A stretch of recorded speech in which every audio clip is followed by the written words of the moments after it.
So she came with him and she came in his eye. No, to the realm of the beast. Hello and welcome to another episode of Volume 1, the anime and manga podcast where we usually review the first volume of a brand new manga each week.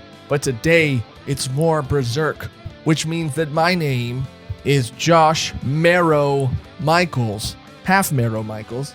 And today, as always, I am joined by... Took mine. Joined by Megan, the Falconia Empire Perrine. Okay, that's a little general, but all right.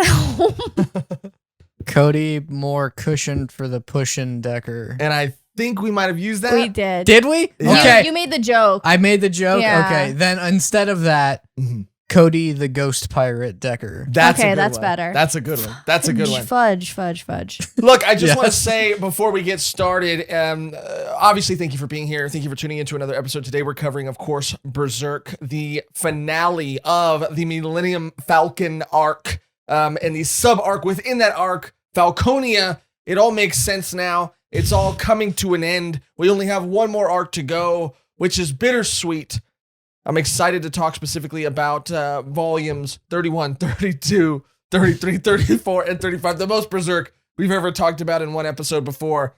But I do want to say, before I ask Cody and Megan how they felt about it, you know, guys, yeah, I was a little hard on the first 3 or 4 volumes of this sub-arc within this arc because it didn't interest me, okay? I was very clear about what I come to Berserk for, what I love from Berserk, what I love Berserk for being able to do. And before we go any further in this episode, I just want to say, holy, pause for maybe we're not as far in the episode where we can cuss, but holy beep, they did it. Miura did it. In these volumes, Berserk is back, baby, in full form. Demonic release. You know what I mean? It blew my mind. This was some of the best manga, one of the best stories I've ever read. How does it keep doing it? How does it keep getting better? At one point, I felt like I was in an art gallery. I'll get more into how I feel. Sorry, I took an Advil before we recorded.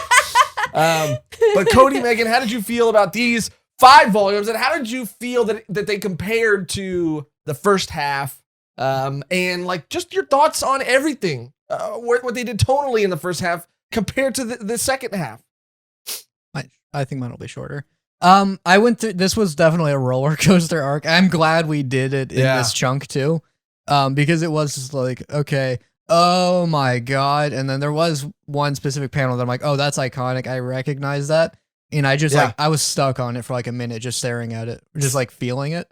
Yeah, like literally all of volume 34, I was like, yeah, volume 34 like might be the mouth open. Like I just had to buy this specific volume because the contents of this volume are insane.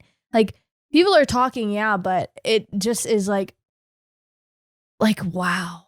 Like, I can't. There are no words. Yeah. No music. You know. Yeah, sure. Yeah. Yeah. Yeah.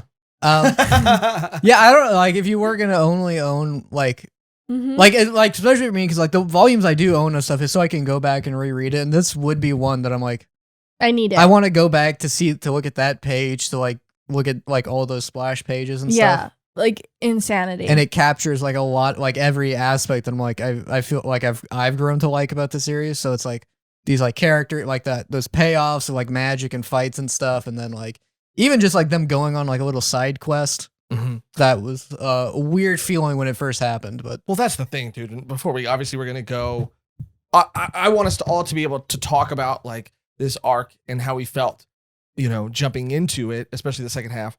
We're gonna go beat by beat, but I do want to say up top that change in tone, that change in story, there was something cataclysmic. Okay, there was something world-ending. There was something huge, and then the next chapter was a Scooby-Doo mystery. It was.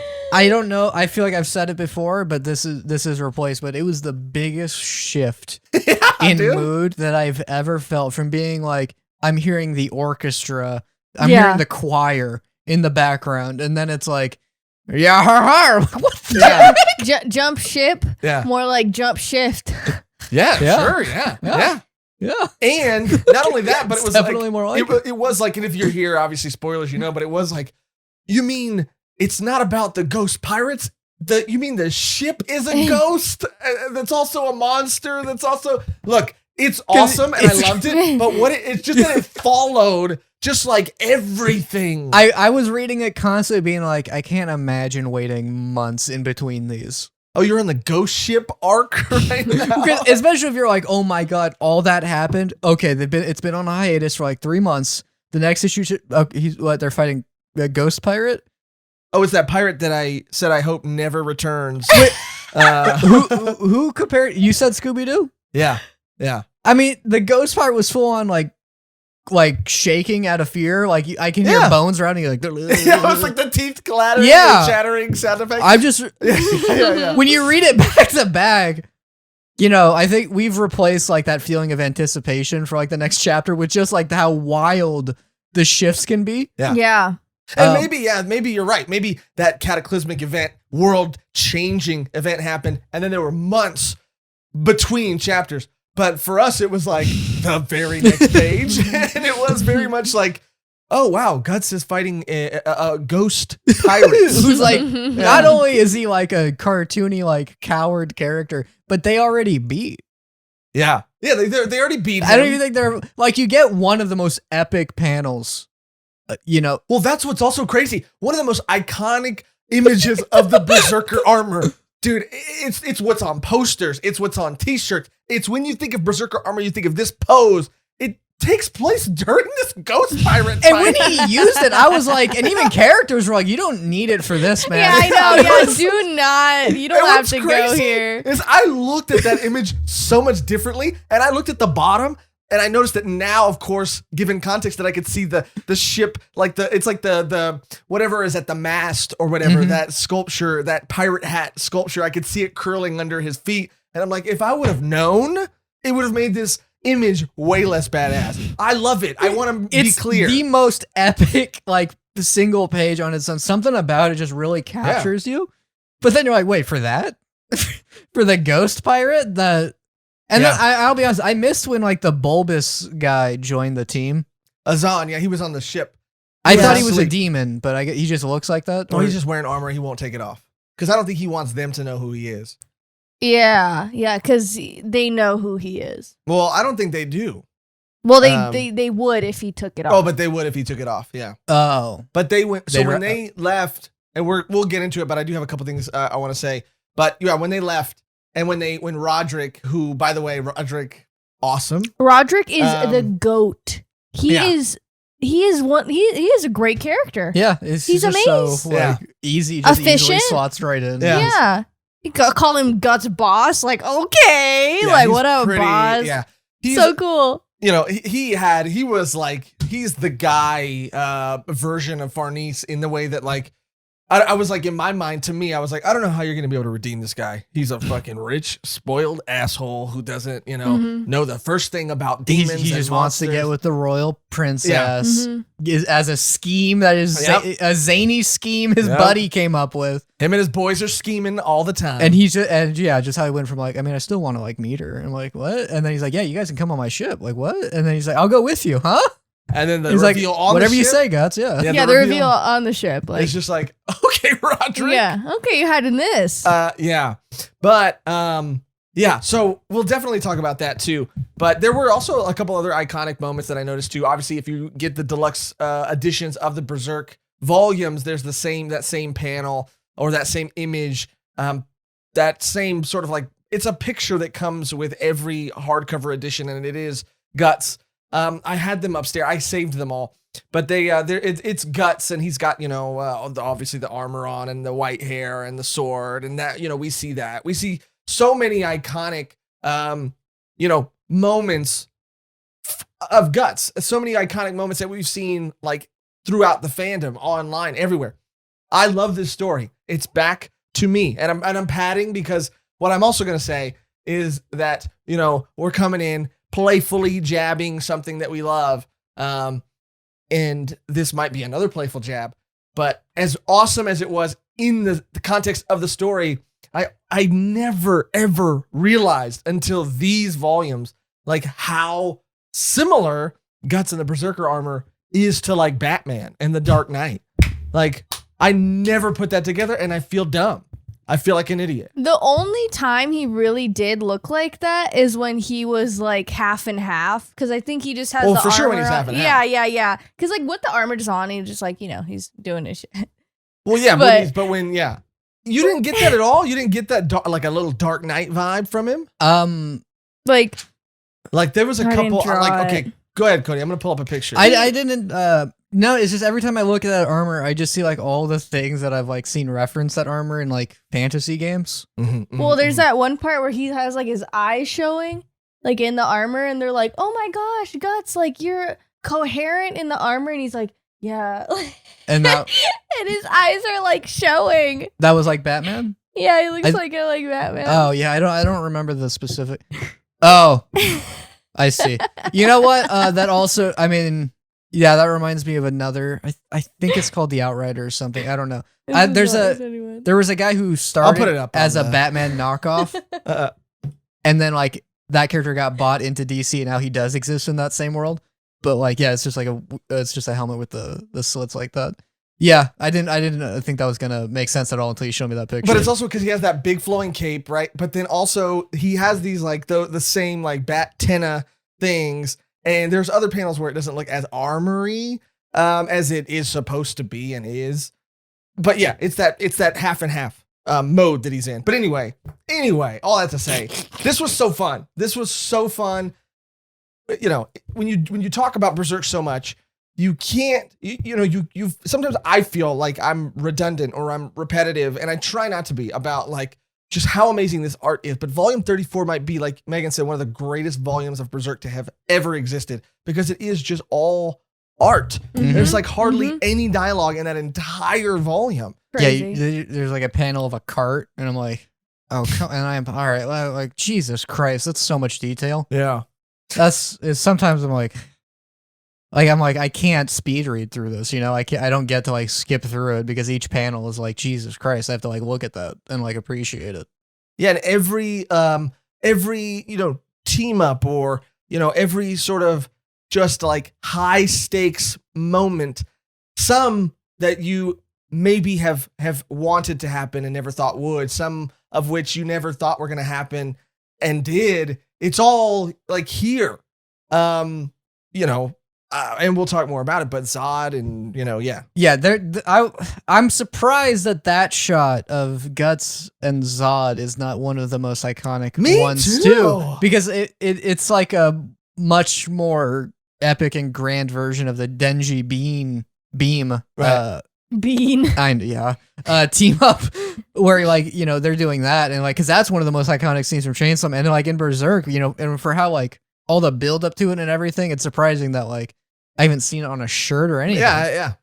I mean, maybe because that's more spoilery than seeing him in Berserker armor, I guess. I feel like there's a figure with him on Zodd. I'm sure, but I think it was in like the Miura, like the museum. The Miura Museum. Maybe there was a lot of murals in there. A lot of paintings. That was better. That was better. Okay, guys. Thank you guys so much. Anyway, I guess we can start going through because there's a lot to go through. And we're going to get through it as fast as we can. We're going to just kind of focus on the highlights, the standout moments, the moments that really matter, because as we joked about playfully, and there is so much we love. And I know some people, were a little disappointed or had feelings about or our excitement and our level of excitement about the previous 3 or 4 volumes. And, that's part of the journey. It's like every volume can't, and it's a story in its entirety might be a masterpiece, but it's okay that there are like 3 volumes that we all don't necessarily love as much as we love some of the other ones. Well, we talked about it. It's like, it's not like that was bad at all. It's just like, we just got done with one of the best arcs, one of the most actiony, magical ones, and then you go to that arc, and you're like, it's not that it's done poorly. Yeah, it's just that we know there's way more like cool things happening. Yeah, exactly. And then there were. And then my level of then they excitement were, is like now, it's past what it was before because of where it goes. But so where we pick up from where we left off is that the gang, Roderick's taking the gang to the boat, and it is riddled with are they war demons or are they I think it's the Kushan demon. Yeah, they're like Kushan demon something. I think have the official guidebook. Their ability is to like control and like manipulate animals, right? So like the war demons are like summoned and then those are manipulated, like spirits are put into animals. Yeah, they are they look very like orc-ish in appearance. And it's an army of them that have to be, I think, controlled still by Kushan casters, right? That have to move them and are the only. I think that they have no will of their own, right? They are being puppeteered by. It's a very video game setup, which is like infinite mobs will come until you kill the caster. And Serpico is usually the one who goes off to go do that, while the rest like fight, like keep him off. Well, and then like, Schierke is doing like the big spell. And they have to buy her time. So cool though, they're dynamic. I love it. And similarly, that's kind of what they do. They realize that there has to be a bunch of there has to be a really powerful caster that's casting. They realize that there's either multiple casters or there's one really strong caster that is responsible for all of these demons. And that's when that very fancy festival-looking sort of boat, that royal, that ornate boat, pulls up, and it has the old Kushan wizard just like flying, hovering, legs crossed in the air. I didn't think I was gonna like him, dude, but you start throwing old wizards into Berserk, and I'm like, let's go, dude. And he was and also like it expanded on the magic, right? Because now they're talking about like, Eastern magic and how Eastern magic differs from, I guess, like the magic that they use in Midland, which is then that's the fun thing is it's like this is based off like European myths and stuff, and then like Eastern magics are like brought up right at the end, even though this was like an Eastern work, right? I mean, yeah. Curiouser now that you mention it. But I mean it's just like it's just other cultures just more interesting if you grew up in one culture. Sure. And I loved this, dude. Like I loved that he Schierke was kind of thrown off that he didn't have to like enchant, or he didn't have to like verbally cast his spells, or they didn't take as long, because she does have to like sit there and she becomes like a target while she's just chanting and casting herself or whatever, traveling through this astral realm, ethereal realm. But he was able to like do shit so quick. And seeing that fight between him and Guts was one of, and it escalates because of something that happens later. But even when it was just him and just Guts, it was one of the coolest fights ever. Because the old wizard is like throwing like typhoons in these is that what they're called? Like the tornadoes made out of water? What are they called? Water-nados? Yeah, I think those are. I think they're called water-nados. Water-nados? Water whirlwinds? Water whirlwinds as well. I do believe that is. Whirlpool. Cyclone. Psychos. Cyclone. I think cyclone is close. American cyclones. Whirlpools. Whirlpools, yes. Yeah, whirlpool is when they go down. Yes. As a, and you would know that as someone who takes a lot of baths. Yeah, that's right, Josh. Baths are like mini pools. Okay. I mean, technically, sure, yeah, you're right, yeah. They're like personal pools. Yeah. Personal pools. They're PPs. like PPs. Yeah, they're like the Hungry Man dinners, the frozen dinners of pools. You know? You may have cracked the code back in, and also Hungry Men's were awful. Look, baths are awful compared to pools. No.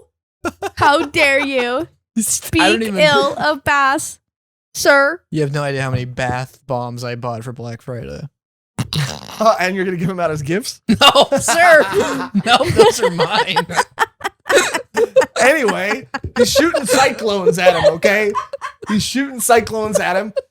And Guts is getting shot up in the air, dude. And I thought this was amazing and awesome because when he comes back down, there was a split second. And I could have been just like reading into it or reading the panels wrong or whatever. There was a split second where like Guts gets shot up into the air and everybody's like, he's not going to be able to survive that fall, even in the Berserker armor. And he like maneuvers his sword down in a way. And I was like, he's about to ride this sword like a broom right now. I was just like Farnese did. Oh, yeah. Farnese did it in a little bit more of a sexual way. That shit was cut. Yeah, she cut herself up a little bit. She went a cut above. Yeah. She went a cut above. Wow. This is great. This is great. This is great. You have to pause and appreciate things sometimes. Yeah, it was cool. This is, because you're like, okay, like is this like the climax to the Kushan arc? And then like a thing happens where I'm like, oh, I figured that was going to be at the end of the story.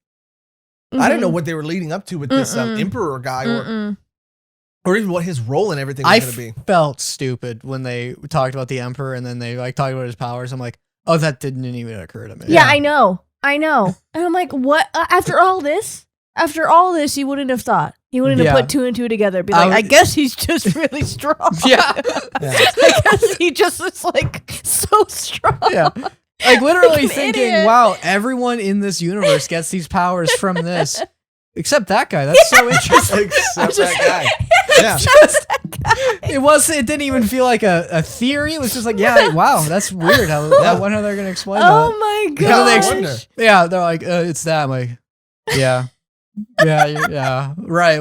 It is crazy. The thing that everyone else gets. Like I was even thinking that I was like, oh, maybe he was never human, and maybe he's like a demon posing as a human just because he hates Griffith and stuff like that, And I was just coming up with all these theories. And then they're like, I mean, we can say what? Yeah. Oh yeah, I mean, I was even reading it like wearing this, and I was like, what could it be? What could it be? It was a face egg. Yeah, of course it was. I don't even feel like it was it didn't feel like a reveal in the story. It felt like, and here's his background. Because the story didn't even think you didn't know that. Oh no. The story was just like, so of course he found the egg. Yeah. Like, yeah, of course. No, I mean, how else would he have all these lightning powers, dude? Come on. I just accepted. Yeah. No, I really did. Like, I was so confused and I didn't understand, and it did feel dumb. And then like knowing, like, oh yeah, he saying it like, oh yeah, he's probably an apostle. And I'm like, do you know what that means? Do you know how everyone else becomes one? Well, yeah, I mean, and yeah, they did even call him, or Guts called him that. But Guts always calls people. I feel like that's what Guts jumps to. His neck starts bleeding, and he's like, "Who's an apostle?" He trusts his gut. He trusts his neck. Yeah. Watch. Yeah. He trusts his neck. His gut doesn't start bleeding. His neck does. Okay. I mean, I feel Advil. It was the Advil. It was the Advil. Yeah. You blame it on Advil. Did you give me Advil or did you give me Madvil? Because I'm pissed. That's good. I don't know. You should go to the hospital and work that. Yeah, you should go to the hospital and then they'll be like, sir. And then that wasn't workshop medicine-based jokes. Yeah. Okay. Call him Doc. Turns out they hate that, by the way. I like it. I think it's very fun. It's like calling a teacher teach. I had a teacher say, "Don't call me that." Yeah. I kept doing it. I wouldn't call a teacher teach. It's very fun. You need to do Doc, it. Yeah. You say like, "What's up, teach?" What's up, teach? It feels like you would have a pop collar and smoke a cigarette while you say that, though. Yeah, I'd rather make fun of. I'd rather put doctor short than teacher short, because teacher, I mean, like, give them some respect. Don't give doctors respect. Give them respect, but they're already at a respectable level. Like, everyone respects doctors, and they not enough people deserve. Yeah, not enough people recognize teachers. They're doing a lot for the future, the children of our future.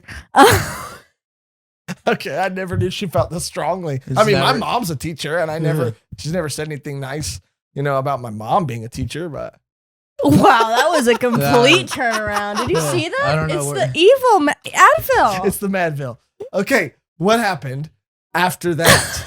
Okay, after he defeats the.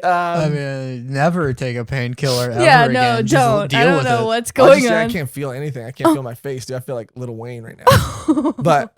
Okay. You know what? I'm gonna stop asking yeah. for clarifications on right. But what was really cool, and a moment that I do not want to gloss over, it was super important to the story, and it was the first time we'd ever seen it happen when Guts went into his Berserker mode, and the beast started crawling up his back and his neck, and started forming over him. Schierke was like, I don't know if I'm going to be able to cast a spell, because this was like, I mean, so much stuff was happening. Is this like, this was after the Wheel of Fire, which I know one of you guys has a Johnny Cash joke planned. Yeah. I feel like. I mean, if we did, you already said it. Yeah. So you kind of cashed it in early. Oh. Okay, Cody was counting on it. Okay. What was your joke going to be? That Guts fell into a burning ring of fire? It went down, down, down. And the flames, they got and higher. the flames went higher. And I thought maybe by calling it out that it would negate this. I thought I was getting around this somehow, but I was drawing attention to it. it. You did. We just done one. I'm pretty sure this was like this whole fight happened after. Well, I think it happened, and it's what tired Schierke out. I think, right? Because she was in a.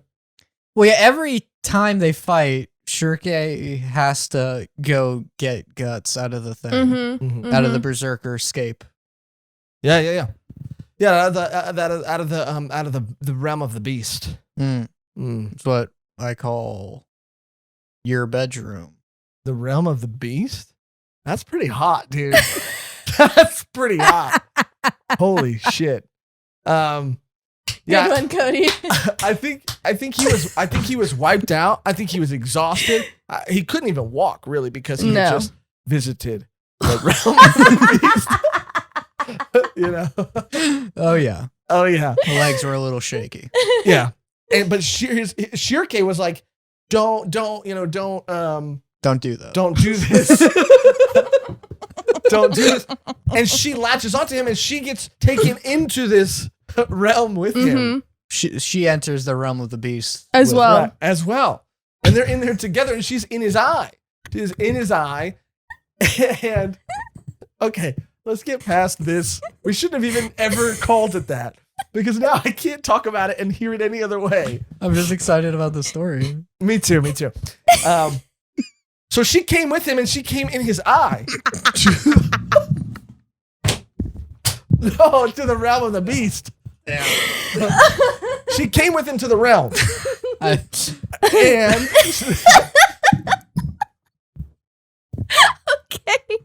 Okay. You did this. I don't know why you decided to call it that. Ooh. Yes. So anyway, she can, they can kind of cast spells and they can kind of do stuff and kind of work together. But what she's saying is that is her ethereal form, so she can't take any damage because it was after she was tired because she was talking about how, the city and how the city doesn't have a strong connection to the spiritual worlds anymore, but she can call on this like spirit of this battlefield that is kind of present during war, but he is a tormented sort of spirit and sort of soul. She can't reach farther out to get the help of like these divine souls. But then like her and Guts kind of come up with a plan and are able to kind of try to do that because like they work together basically. And that's when she pulls him out of this Berserker state. And that was one of the coolest things I ever read up until that point in Berserk. That was seeing sick. him in the Berserker armor, but be like cognizant, to be like, present. Yeah, everyone's like, what? And it's so funny. It just reminds me of like it's like a JoJo reference. Like as they're fighting, like everyone that's on the dock or whatever is just like explaining what's going on. Like, oh my God, did you see that? Guts just totally did that. He did that because of this. And it was a lot of that. It's because of the spirit of the Berserker. Yeah, it's like they have nothing else to do. Well, I was like, dude, Roderick. I watched the JoJo anime. I was like, wow, I can't with the Ario. Speedwagon. It's so crazy in the anime. I mean, he's a crazy guy. He's crazy. But with Roderick, and I don't even know Farnese's brother's name, but they're the Van Magnifico? Oh, Magnifico Vandinium or something like that. That's a great name. Weird guy. He sucks. Yeah, Dude, he does suck. He sucks. Him and Roderick, this is the first time they've seen any of this stuff, and they're pretty chill about it. I mean, they're like not trying to run away. They're surrounded, but Roderick is chill. Her brother's not very chill. Yeah, but even for like a coward, he's being like pretty chill for a coward, you know? Yeah, because I would probably run. I would run. I would like fall on the ground and scream. Whoa! Yeah, I would grab someone's knife and just like, you know what I mean? Yeah, yeah, to get to get to the other side. To get to the other side. Why did Josh slit his throat? Yeah. What came first? Oh, Stark. Oh gosh. But I'm just saying, they were seeing all this go down, and it was a lot of exposition. But it was the coolest thing ever. Very cool. And at that point when they're fighting Daida, I think his name is, the old guy. The old guy, yeah. Yeah, it's like Serpico's on it, like Schierke, Guts. And even Isidro gets in there and like does some damage. I was like not expecting that. I kind of thought they were going to play whatever Isidro was doing. Like, I thought Isidro was going to be a distraction, or that this thing that he was doing, which was throwing one of those bombs, was going to be something that just like helped Guts for a second, get the upper hand, or Serpico come down, but it like fucked that guy up. Like, he fell on the ground and was like writhing. Yeah, he was like, oh, I should have known my back. I was like, oh my gosh. Yeah, that's one of those cool things where it's like you keep thinking like, oh, he's gonna keep struggling to like to feel useful and like train. It's like, no, he went through that. Yeah, and he's better now at handling these situations. It was really cool. Their dynamic gets better and better and better. Like, now that him and Serpico got that fight out of the way or whatever, and Serpico is still like a little like hesitant or worried about the Berserker armor, but after Schierke is able to pull him out of it, he does, I think, like trust Guts a little bit more. There is that moment though where he like grabs Farnese and Casca and like grabs him too hard. For a second. Yeah, he grabs like both of them and then he's like, and then he lets him down. And I was like, chill. And then Casca gives him like a look like. Yeah, and he's Casca like, was pissed. sorry. Yeah, Casca just, I mean, it's weird. It feels like Guts is really just like, yeah, that's a lost cause. I mean, what's crazy too is like, this is the first, it didn't happen, I don't think, in this volume, but it happened in this chunk of volumes. The first time that everybody else is like really starting to wonder or call Guts out for like doing so much for this person. That even like later on at the end, Farnese and even Schierke get like mad at Casca. They're over it. They're over like it. getting over it. And I didn't want to gloss over this because I wanted to just like bring it up. When Schierke is doing that stuff with Guts and like calling him out and telling him what to do, like in the armor, so cool. The lettering. Oh, that was awesome. The trippy like lettering, or it was like, doubled, so it looked like kind of 3D. Oh, that was so cool. And like amazing. They haven't done that at all. So I was like, am I tripping? Yeah, am I like faded? Yeah. Were you though? No. Oh, okay. He was a little bit. Yeah. You're probably deep in the astral realm. I was realming it. You're realming it. You're a realm. It's a real body and mind high. Deep in the astral realm of the. What did we say? Realm of the beast. No, the realm of the beast. Yeah. Deep in the astral realm of the beast. Yeah. Ooh, yeah. You say it fast, it sounds worse. You were deep in the astral realm of the beast, which is what I call which is something else. Yeah, a good time. Yeah. All right. Yeah. That's All right. Moving on. Before we get stuck here again, it was so cool though. The fight, the dynamic, everything. Schierke pulling him out. Ultimately, them having this like very victorious sort of like moment and defeating this guy. And when Schierke calls this like stronger elemental being to help them, she explains that like, this is my astral form. Like, I can call upon them and use them, but I don't get affected by them. You, on the other hand, this is your body. Mm-hmm. And so when he's like, because this was still when he was fighting the wizard guy, right? Daiba. That they summoned the same, like a stronger form or the source of that hellfire and channeled it into Dragon Slayer. Awesome. Which was like amazing, dude. Awesome. But he got burnt. He got really burnt. He got so burnt up. And he stayed burnt. He stayed burnt. His body's burnt. His body was burnt. Body's burnt now. Cody, his body was burnt. Was it burnt up? His beautiful face is burnt. Yeah, I think she was just a little more upset because it was his beautiful face. I mean, it was scratched up, yeah, but like, he's all burned. It just the Berserker armor, it doesn't make him heal faster. It just No. pieces them together. Yeah. Yes.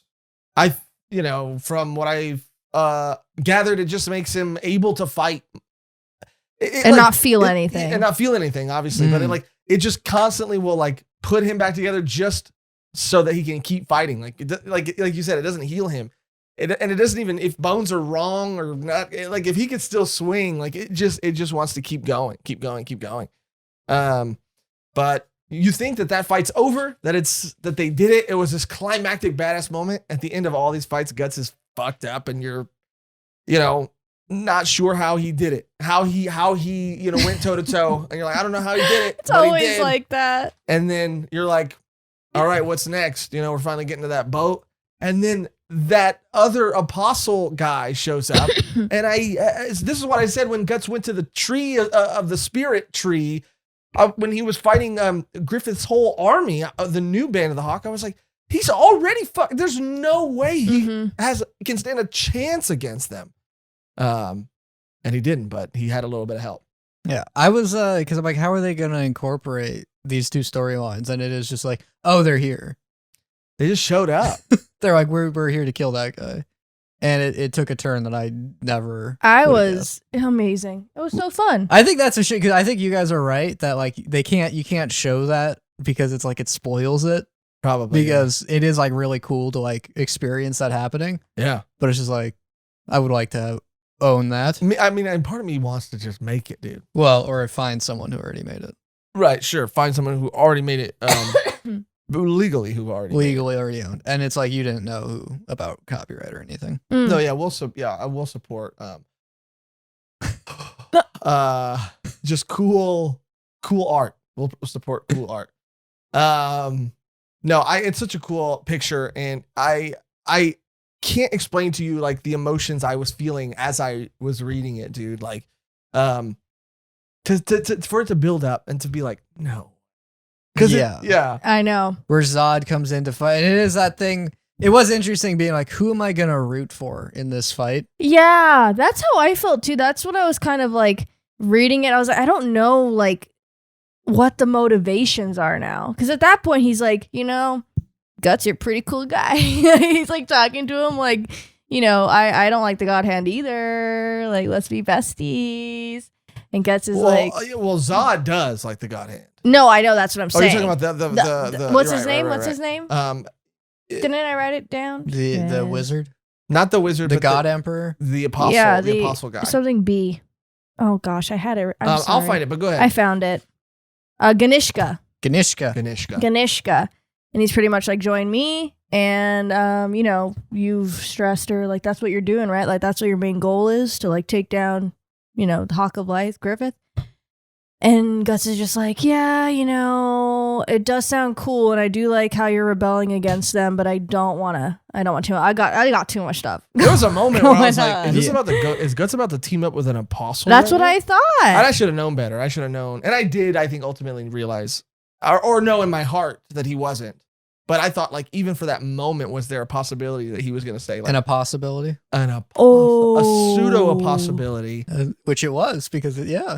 I was like in favor of that deal happening. Like, I wasn't like against them teaming up, because I'm like, you're not gonna be able to do anything to Griffith. You know that, right? Like, yeah, no way.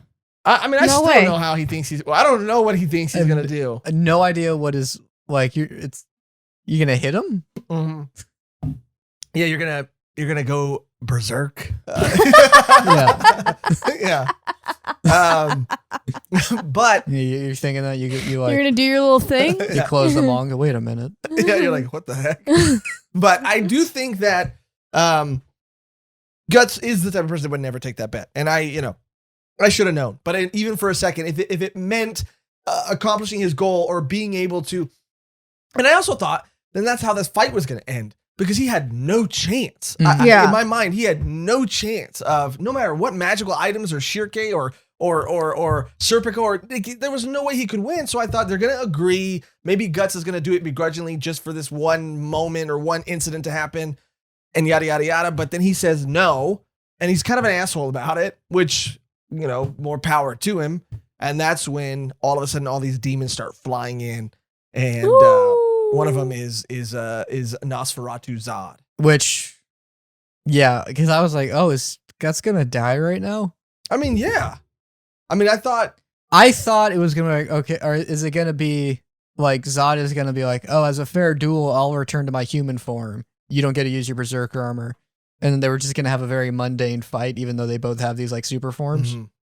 I thought like his Guts gonna die, and then we're gonna have to go like the whole boat ride. He's gonna be incapacitated on the boat, and Schierke's gonna be like in the astral realm looking for his soul to help it return. You know what I mean? Like, I don't know. I just didn't think that there was any way he could survive. But and I forget, not Erica. Erica is Sonia. Goto's daughter, Sonia. Yeah, that little conversation with Sonia. Sonia's like goated too in a weird way. She knows everything that's going on, like in one way or another. Like she's like in tune with like, I guess, like talking about like the causality of the situations. Like she says like, this is how prophecy works. Like, or no, that's what Zodd says. Cause she says like, oh, you're going to go. Right. And he's like, huh? And she's like, there's a guy waiting for you. Like just crazy stuff.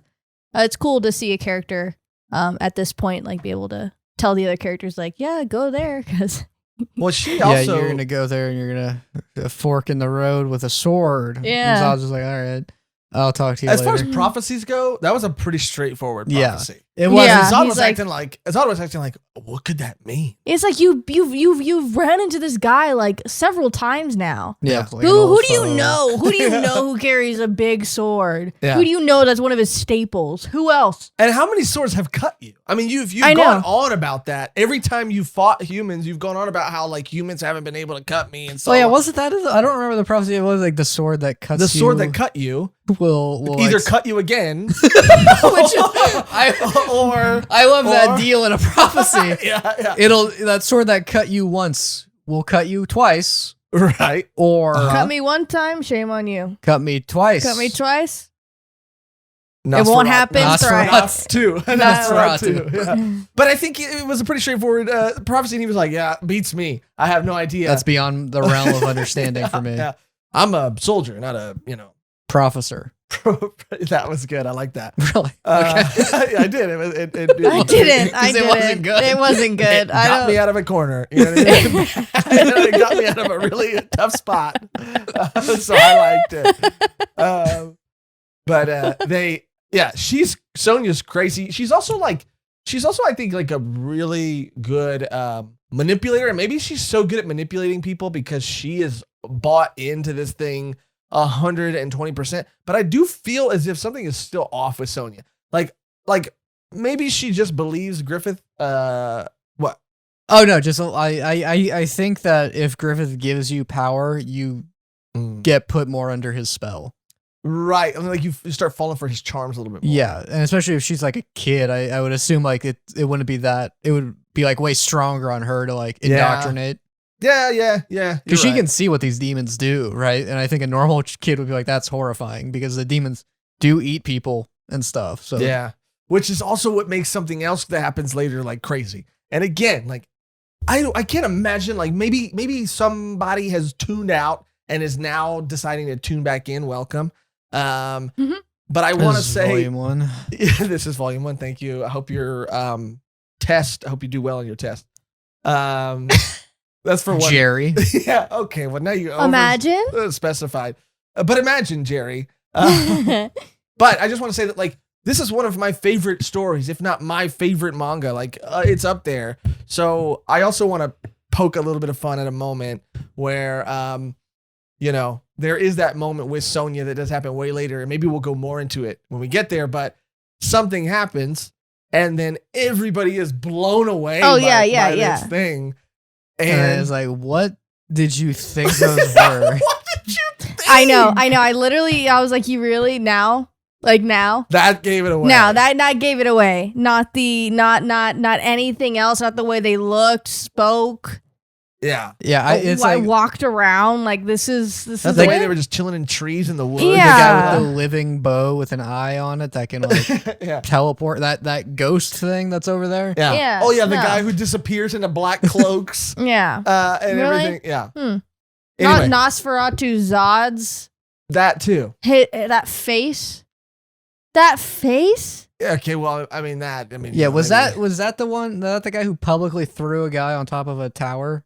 No, that was That was Mosgus. yeah, that was Mosgus. that was yeah, I'll just say I forgot his name. It's something weird. Mosgus. I hate that guy. Was it Mosgus? Yeah.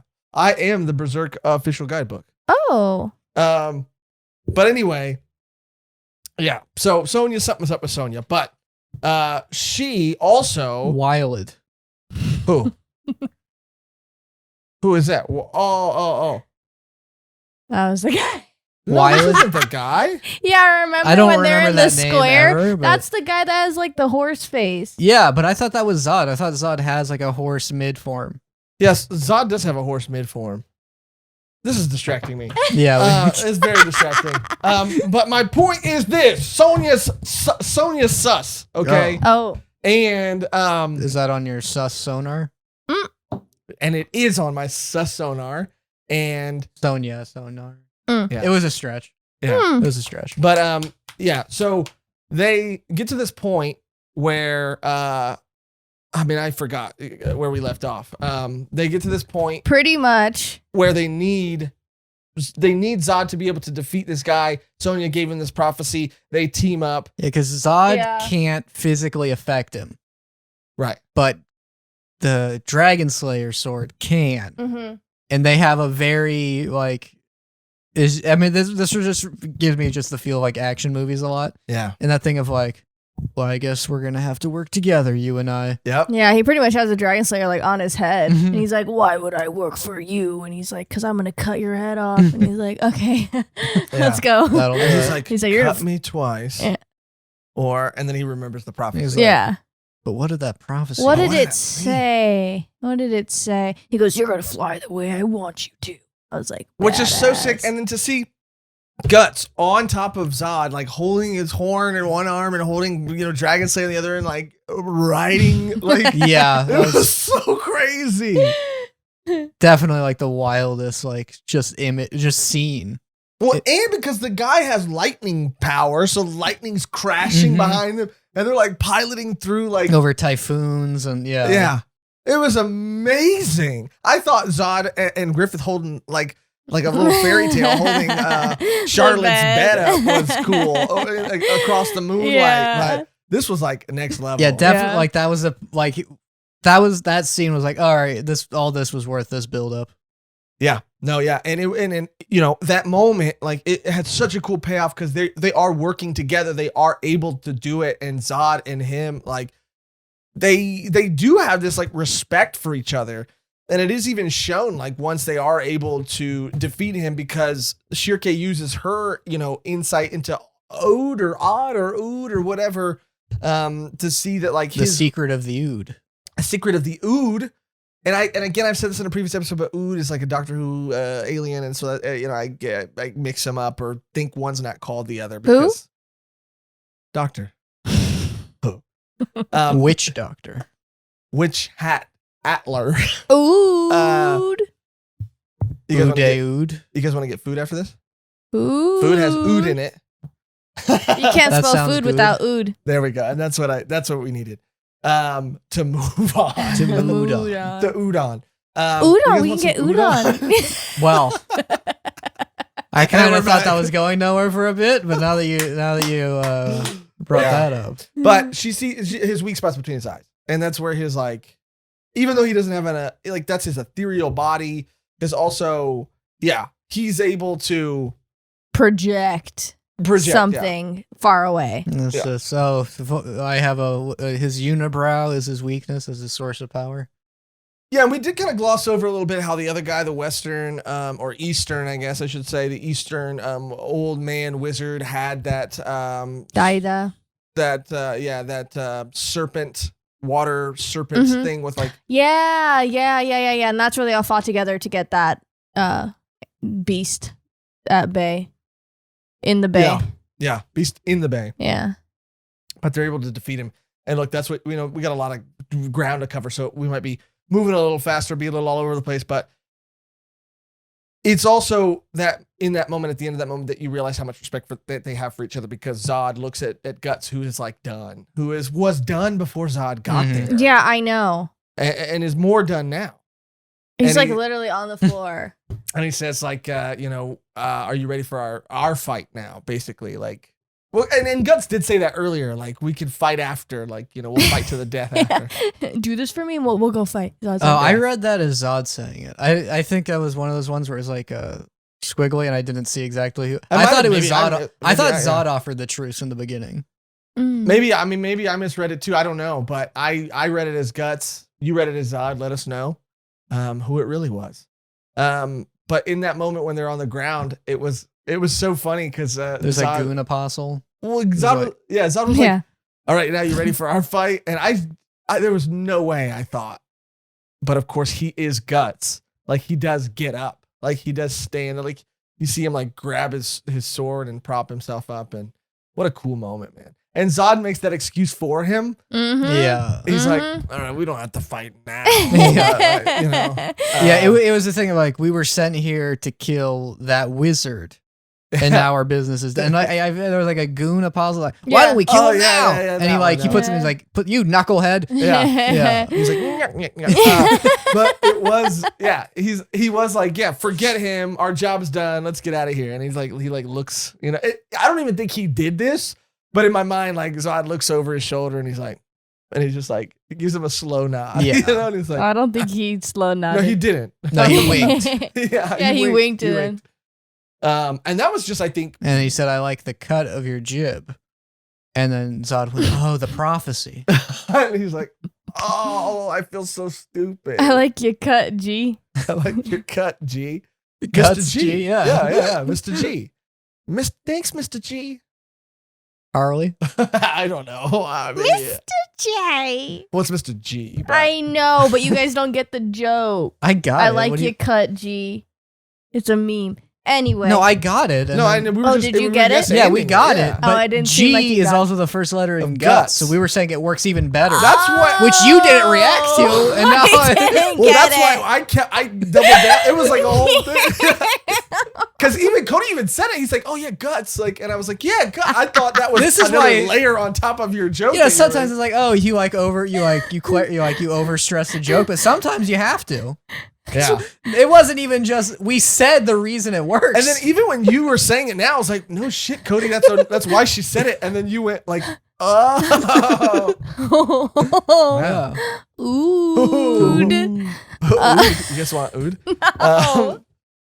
Anyway, that was just, I think, volume 31, and that was great. Yeah, What- amazing. What an amazing. It was so volume. cool. It was so fun to read these. It went like by like this. Yeah. Like we were talking about the first 3 volumes. It was just like, getting through, and it felt really long for some reason. These I was going through Yeah, even so though this was fast. the most volumes in a row. I feel like it wasn't as long. No. It may have literally not been as long too, but I don't know. It just went by fast. Yeah. I maintain that those 3 volumes that we read prior to these 5 felt longer than, like, I even went back and was like, did I read 5? Because it went by like that, and those 3 felt like it took me all 24 hours to read. It felt Yeah, like I was portioning it out, being like, okay, I just need to get to chapter 300, and then I can take a break. And I got there, I'm like, oh, I can just finish this. Yeah, Yeah. same. I make little deals with myself like that too. Like, I'll get up and like maybe just like take a break at the end of this volume, and then I'll get to the end of the volume, and I'm like, I can keep going. Like, I have the, Yeah, I'm almost done. Yeah. yeah. For Not those other 3 volumes. No, that was No me way. keeping track and writing it down. And being Yeah. like, all right, I'm almost there. Yeah. After that, it's just everything's coming up Griffith, huh? Yep. Oh, it was comical. It was comical. Every time someone said something like, but aren't you supposed to be, oh, you did that. Well, actually, or they didn't even have to say anything. Yeah. Someone was just like, they're like, it's look who it is. It's Lord Griffith.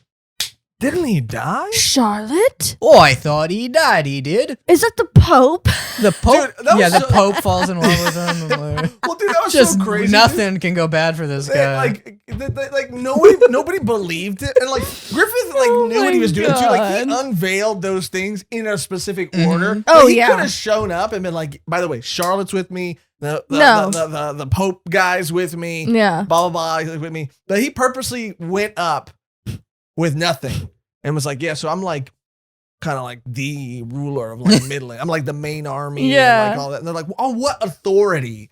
You know? And he's like, I mean, trust me, I have authority. I mean, Charlotte is in a carriage right behind him. And he's like, trust me, I have authority.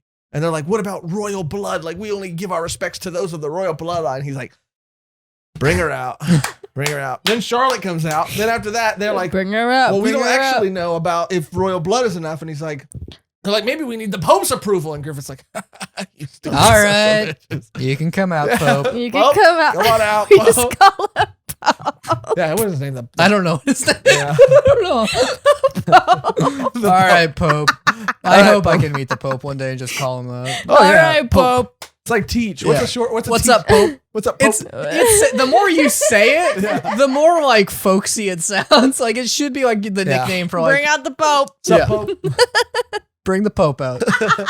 Pope in bottles. And he comes out of the carriage and he goes, this man is chosen by God. And that's when everyone loses their shit. Yeah. Everyone's like, all hail Griffith.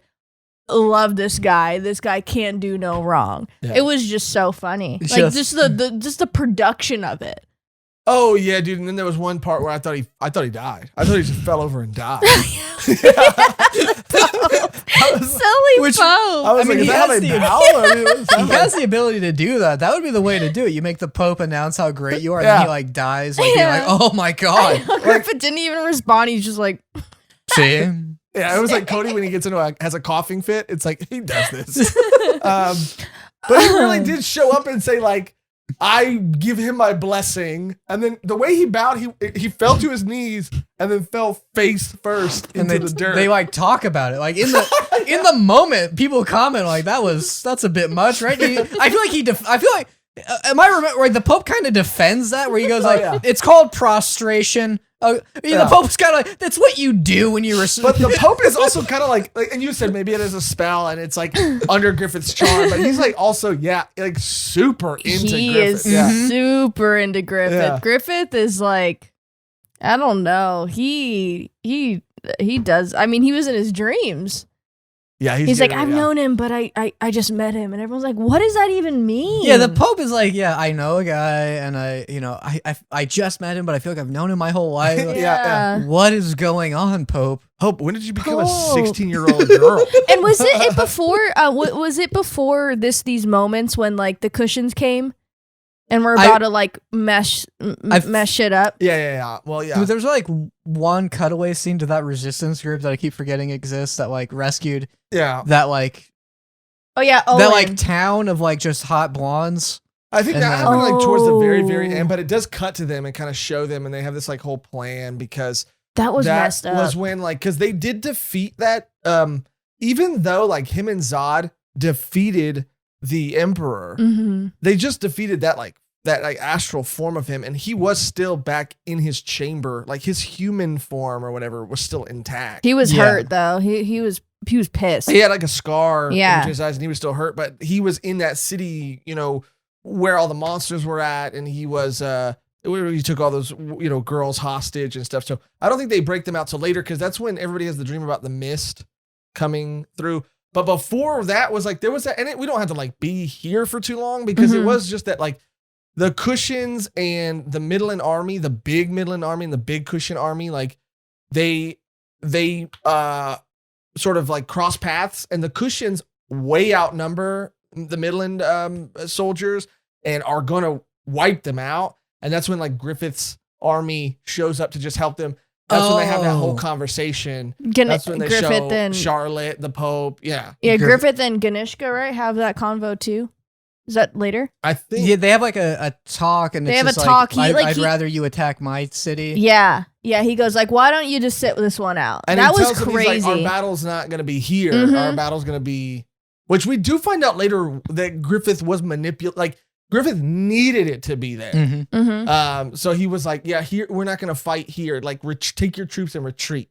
And that's when they went back. And that's when all this stuff that we're Which laughing it at. just that resistance group did the thing where it's like what Griffith is doing and who he's fighting against right now. It's like, oh, those like they're not doing stuff like that at the same time. That's what I'm saying. That's why I felt so conflicted, because I'm like, I was on one side, and now it's like they're fighting these people, and even more so when you start getting closer and closer to the end, because I'm like, oh, this is actually the worst guy.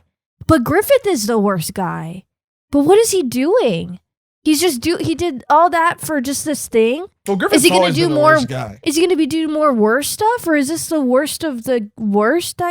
Yeah, I'm because just it's so like weird. when the Emperor was like, I want to team up with you guys, I'm like, yeah, I think that's the lesser of two evils. But then you look at what Griffith has consistently been doing and who he's fighting, and like they're like doing like demon baby like farms and stuff. It's like, well, that's actually worse than what Griffith is doing. I don't believe at no point has he expressed, and then I'm gonna capture entire cities of people and torture them, or sacrifice all of them. Yeah, like I thought that's what it was leading towards, but I'm at a standstill as of right now. Yeah, I'm conflicted, especially when you see the last scene before we cut the ghost pirates, which was like, was that even a bad thing that just happened? Well, see, but I think this is all posturing, right? Or posturing. I think this is all him. You said the same word. Posturing? I think I said pasta-ing the second time. Pasta, you want to get Yeah, pasta? we'll get something to eat after we're done. Pasta? Yeah. Yeah.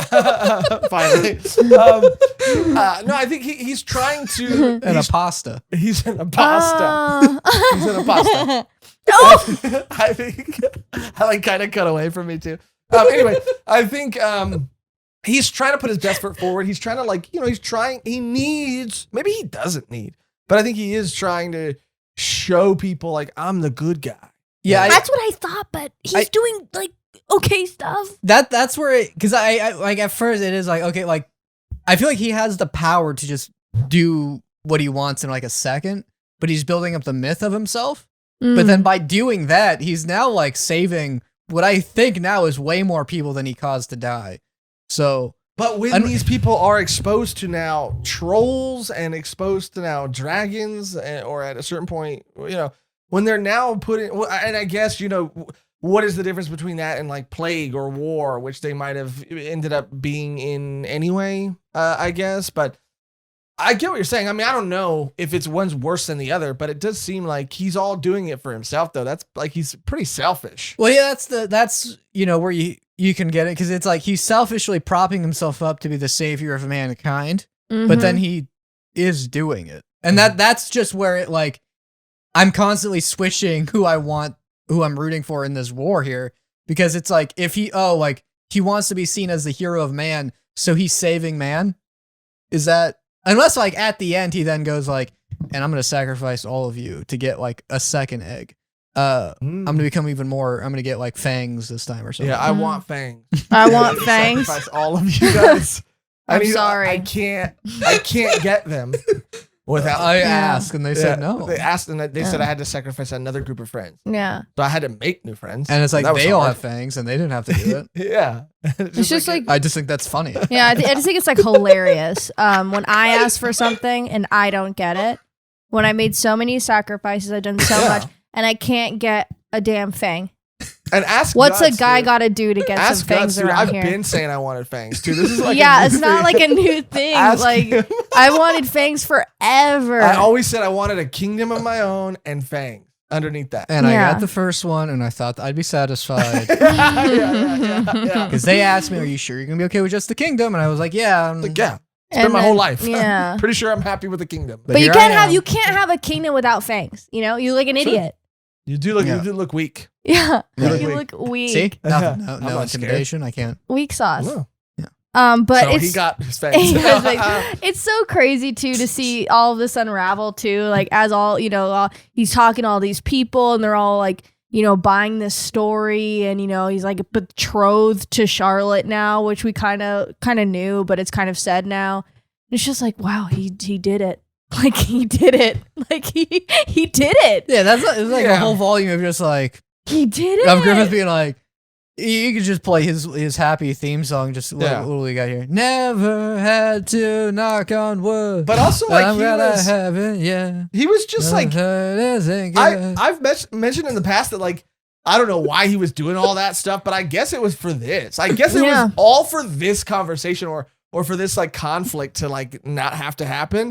Because I kept wondering like. He has a demon army. Why does he give a fuck about like Charlotte? Why does he give a fuck about whatever the Pope? It's important. But I guess it really is just so he can not have to deal with it. You know what I mean? So he can just kind of be like, yeah, here she is. Here he is. Like, here's the Pope. Can I go now? Yeah. Yeah. It's like they're probably gonna ask for like some holy authorities. So I'm gonna get the Pope over here, and he's gonna. And he really doesn't have to do it himself. I mean, he told like Sonia to go grab him or whatever. So I guess it makes sense, but. Yeah, everybody now, and there are still some doubters, I think, but everybody now is like, okay, like I guess Griffith's gonna be the king. Yeah, all right. Which I don't know how we feel about that, but also like I guess I also felt like there was another bit of like posturing where he like from the people's perspective like the Kushan army just walked away. Yeah, after like one conversation with him. Yeah, just really like building up that myth of like. No man, because that he's a charmer that he can really say and do and make anything happen. Because they were like severely outnumbered. Like Griffith's army was like, I think they said even like hundreds compared to thousands, and they just like flanked the side. Which another thing they said too is like, there's nothing over there, and there was that one panel that looked like Griffith's army was coming out of this like portal kind of thing, or I don't know, it was weird. Anyway, but yeah, and also he now like has that army on his side, and they do go into the politics of it all. And what's the young prince's name? Mule, right? Oh yeah. They say that like, I thought we were gonna get so many more soldiers from all this, and he's basically like one of the other soldiers in Griffith's new band of the Hawk is like, this is just like they all give us a little bit. Because they're playing their game, they're playing their politics. He's like, but trust me, that's all about to not even matter anymore. And I also didn't think the war between the two like forces would happen in this arc either. A lot of stuff that I didn't think was gonna happen either. Because I mean, the Skull Knight usually shows up at the end of every arc to do like a thing. Which this time I'm like, what did you even get down there? But what he tried to do. Which I was like, no, there's no chance. There's no chance that like it happens like this. Yeah, and I was like, did you just cause the thing that you were trying to prevent for so causality. long? I mean, really, yeah, truly. When's he gonna learn? Never. Until the next eons cycles. When is he gonna get it through that thick skull of his, huh? Yeah. What's that from? It's just a saying. Oh, okay. But I thought I don't know. Just the way you said it felt like I just had like an accent. Okay, is that a movie? I feel like that's a movie. Funny. I was thinking Toy Story for some reason. Oh, I was thinking like Married with Children. Maybe it's something that she said. That fantasy series. Oh yeah. I'm Married with Children by J.R.R. Tolkien. Or George R.R. Martin. Or how about that horror series? Oh, Married with Children? Yeah, that slasher film. Yeah. Oh, that's dark. That's dark. Wait, slasher? I don't know who did it. Yeah, though. I don't know. I don't know who did it. But all this royal stuff, all this war stuff that's happening, I'm not interested in any of it. Like, I don't know. I want people to be very. I like any of it. No, I need people to be clear because people are like, oh, maybe Josh just doesn't like wars, or maybe he just doesn't like armies. I don't even care. No. I know. I said I'm not uninterested in it. I heard. I'm not even. I heard you go. I'm not even interested in this. I heard the same thing. I feel like we're like, whoa. No, I'm super interested in it. Actually, quite the opposite. And so, but because it's happening with characters that I care about and that I am invested in, and that, I had volumes with Charlotte and with Griffith and with Zodd and with even now with Mule. I'm understanding Sonia. Owen. Yeah, but I don't give up. You know what I'm saying? You don't like the Owen? Other 3 volumes, Owen's okay. I like Owen a little bit. I like his bowl cut. I mean, I like his hair. I hate bowl cuts. Yeah, I mean, bowl cut, really? I mean. Okay. Fuck me, I guess. What are you gonna talk more about the military? No, I'm done. Okay. Don't they have their war like almost like after that like? Well, I think that was when, that was the conclusion of that, and they don't like. I think the war, because what war are you talking about? When the God Emperor like starts unleashing all of his abilities, and then Griffith has his demon army attack them. Oh, that's later. That's in volume 34. Oh, okay. Yeah, that's in volume 34. Is it 34? It's 33. All this stuff is happening in 33, and that happens in 34. And I just wanted to say it again. I just want to keep saying it again. But yeah, so and that's what 33 is all, or 32, I think. Is 32, yeah. Just Griffith with all I do is win, no matter what. Money on my mind. Up.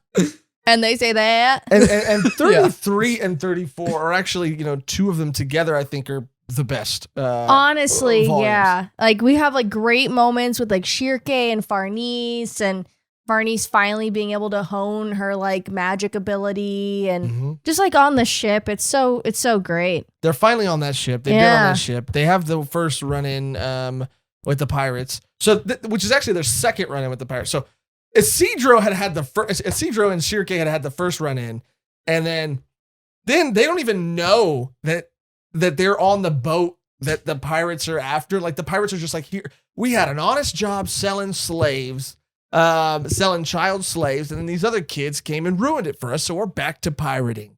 Which is like, is that worse than? I mean, who knows? I mean, they're both pretty bad.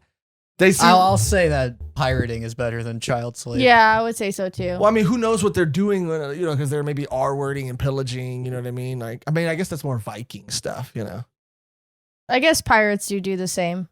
That's what I'm saying. So you guys would say that, like, that stuff. Okay, this is a slippery slope. I'll say, like, on, pirate, you would only raid, like, ships that would be known to have merchandise. Raid wasn't the R word I was talking about. No, but it is the one I'm talking about. And I see how you saved yourself right now.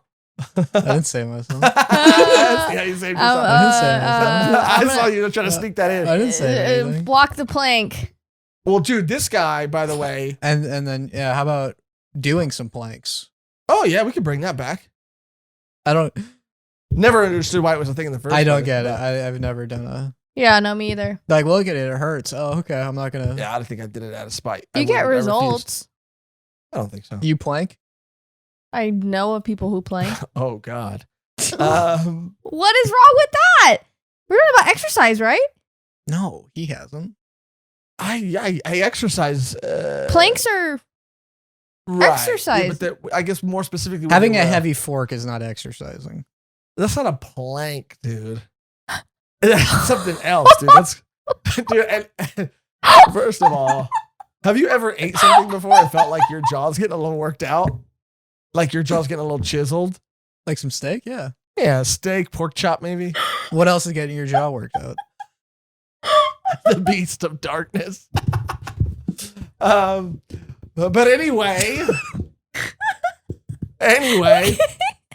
What I was going to say is this is when Roderick gets his moment to prove it. He's a little bit of a badass too with the pirates. Hell yeah. I said, look, it's the sailing prince. Oh, that, okay. Because it's the sailing prince of Ith. Yeah, he's the sailing prince of Ith. Looketh. It's looketh. And really it just. Okay. No. That's it. No. That's it for me. That's it for me. No, it's not it for you. I'm sorry. It just, I didn't know what you were doing. I didn't know if you were making fun of people with lisps, but. Which is how it felt. Did I come across a little bit? Or a little Ith? Okay. I didn't know if you were making fun of people with speech impediments. I was not making fun of anyone. I just noticed that it was Ith. And look, Ith, the sailing. I thought it was a funny joke. It's great. And I just didn't get it at first. I know. It's funny. So they're on this boat, right? Yeah. And it's really fun because Roderick is a badass and he has a warship and it cannot be stopped. Even the pirates are like, yeah, no, we can't do this. Well, he's known for being like he's known. He's known for having a what at the at the front of his ship? Isn't it like a mermaid or something? Or is it a horse? Oh, it's a seahorse. A seahorse. So both. I like how, in my mind, I was like, is it one or the I guess other? you could call a seahorse is a horse mermaid. For sure. Actually, now that makes sense why they call them that. They are, so mermaids are real, is what you're saying. What? No. Well, I guess. Well, horse maids. Okay. So what's wrong with that? Nothing. Good. I just think seahorses are a very goofy animal. They're goofy, but You know, it doesn't. They don't come up that much, seahorses. But every time you see them, you're like, "What is this? What is that?" Yeah, some animals you're just like, "How are you?" You pretty- just skated by evolution, didn't you? I think they're pretty cool, dude. I mean, they're cool, but they're just very odd. I think the dads even raise the kids or whatever.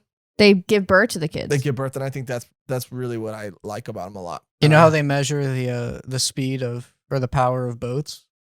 How? Sea horsepower. That was good. It was good. Well, I don't know. I don't think that was a good joke, but I haven't heard it. No, it was good. It just didn't make me laugh out loud. And I'm gonna be honest about what gets a reaction out of me. Okay, and if the ILF and if the sea horsepower doesn't get a reaction, I'm not gonna fake it. You guys want me to fake it? Because I never fake it in the realm of the beast. I never fake it. So you guys want me to start faking it here and now? I don't think so. Anyway, Megan, They fight pirates. They fight pirates, and it's fun, and they're doing the thing, you know, scallywagging. Scallywag. They are a bunch of Roderick- scallywags. Roderick's so cool though. He can turn like they're saying like, oh, you don't want to go downwind or whatever because the smoke from the cannon fire is going to make it harder for you to see. And Roderick's like, you don't know if you could, turn the ship around and use that smoke to your advantage. And then he's like teleporting. He's like spinning the ship around. Like he's like a Fast and the Furious of the sea. He's like everyone knows his Toretto. Everyone knows where he's at. And he's Everyone knows who he is. even got a name and his sigil is well known. And like, there's just like, if it was a movie or a show, there'd be that camera like panning, like, zooming in on Roderick as he's like sitting there, like arms crossed looking out at how awesome and badass he is. Which again, I didn't expect it and I believed it and I loved it. And I love him. Yeah, That's really cool.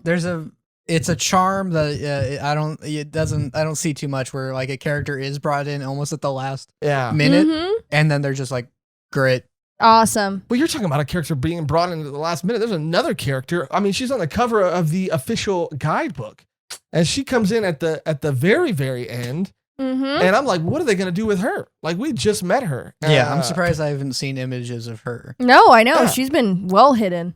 Really? Yeah. Well hidden away. So we'll see. Yeah, my favorite part about this volume though is like, obviously, like I said, Farnese and Schierke, like learning and being, amazing. astral projecting, and then like that panel, that spread of her and Schierke like flying in the air above the ship, like over the sea, like so amazing. And then they're like hearing some talk between Roderick and Guts, where it's just like, "Hey, boss man, like so funny, like so sick." He's Like, one they're of just those like guys that you homies. see at the mall, and he's always like, "What's up, boss? Boss, can I talk to you for a second, boss?" Yeah. Like that. I don't like that because you want to give him a second because you're like, You call me Boss. boss. Yeah, like I am the boss, but I mean, Yeah. I'm yeah. but the boss is busy, So yeah. That'd be a good comeback. Yeah, the boss has like I'm running a tight ship. Oh, Yeah. because what I do is I just give them the neck. So it was like not me. I used to go with headphones in before like AirPods and everything were a thing. And I used to just be like, I don't like AirPods. not a fan of them either. Anyway, Megan, awesome. How do you feel about AirPods? Yeah. I'm indifferent. Okay. what? The? But they're flying through the air. They are flying through the air. And Oh. they hear Roderick and Guts talking, and Roderick's like, "So who is this? Like, why do you put up with this person? She's like kind of not good. She's a liability. She doesn't do anything. She She's doesn't- not getting better. Yeah, no, and then Guts is just like, well, to me she's, and then like Farnese like wakes up in the bed and she's like, I don't. And I was like, oh my god. And then the same thing with Schierke. Well, yeah, they both don't want to know what he's gonna say about Casca. Like, isn't it pretty obvious? Isn't it? Yeah, like really? Like Guts of all people? Isn't it pretty obvious that he's like obsessed with this woman? That's either a family member. or a loved like his wife or Yeah. girlfriend. Yeah, like is only those two. Why are you options. obsessed with protecting? What do you? Yeah, two like, options. Yeah, girls. both of you are branded. Yeah.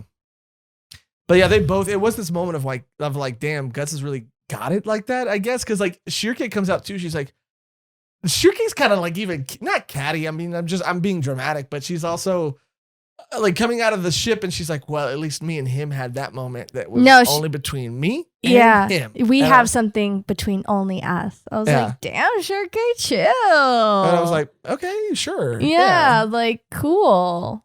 And then, it was just crazy to realize in that moment how everybody is just obsessed with this man. And I get it. Yeah. I mean, he's literally the coolest person in the world, fighting off demons with a metal arm and a giant. Yeah. I get it. Yeah. There's nothing not to get. Right. You know, if anyone on that ship, like, you'd be like, okay, I get it. Right. Yeah. Cody, you get it? Or? Do you get it, Cody? I get it. All right, just checking. Do you understand? Yeah, Guts got it like that. Not a big deal. But it's like, cool. Yeah, that was cool.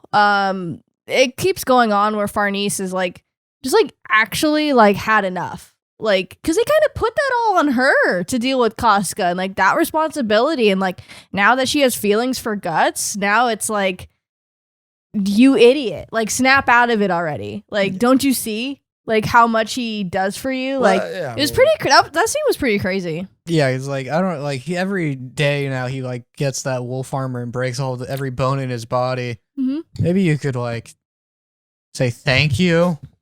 Yeah, and I get it, but it's like, damn, dude, everybody, like, Schierke, that's the thing.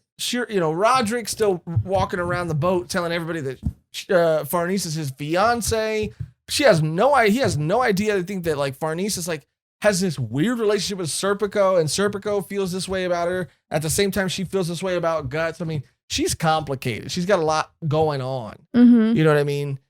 And she, I guess, put herself in that position because she just wanted to be able to do something, and she couldn't do anything. So she was like, "If I want to be of service, I want to help. How can I?" Like, she put herself there. But like Roderick said, which was kind of a cool thing to say when they were up at the top of the ship, she was like, "If that girl's the girl he cares about more than anything, and he trusts you to be in charge of her, then you must be the most important person and the most valuable person." She was like, "Damn, Roderick." Yeah, what a great part. That's the thing. Every time you see Roderick, that's a good guy. That's a cool guy. He even says that too. He's like, maybe I shouldn't have said that, or like something along maybe those I wasn't lines. in place to say that. Yeah, and he's just like so aware of the situation. But yeah, Casca, I mean, it's just I hope something happens with her. Yeah, I hope something is resolved because at this point it's just like. Because in the beginning, there's like a tragedy to it, and you're like, oh, what's gonna happen? You see Guts Jr. and the connection to it, and like, and that was just like the only time I even really think of her as a character is when Guts Jr. comes back. Yeah, right. Like that's when her humanity is kind of restored. Yeah, which is was probably the point, but it is just like I'm like she kind of just feels like a prop of just like, she's in that state, and that's just.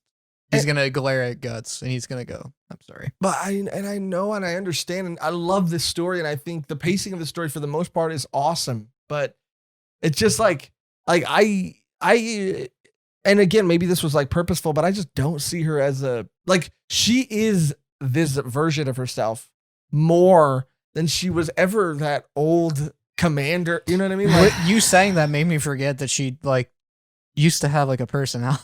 And be a commander of this army. Which characters are commenting on it, so it's definitely a thing that they're addressing, but it is just like I don't know. I don't feel any sense of progression with her. So sad. I mean, like we get that like line that Guts says, like, even if you force what's lost, it won't be the way it was. Oh, and when he like tries to grab her with the robot arm. And he's like, I forgot that it's not a real hand. And he can't like. She falls off the boat or something. Yeah, she falls off the boat. Yeah, she gets up high, and then Gus is like, "Hey, come down," and she goes.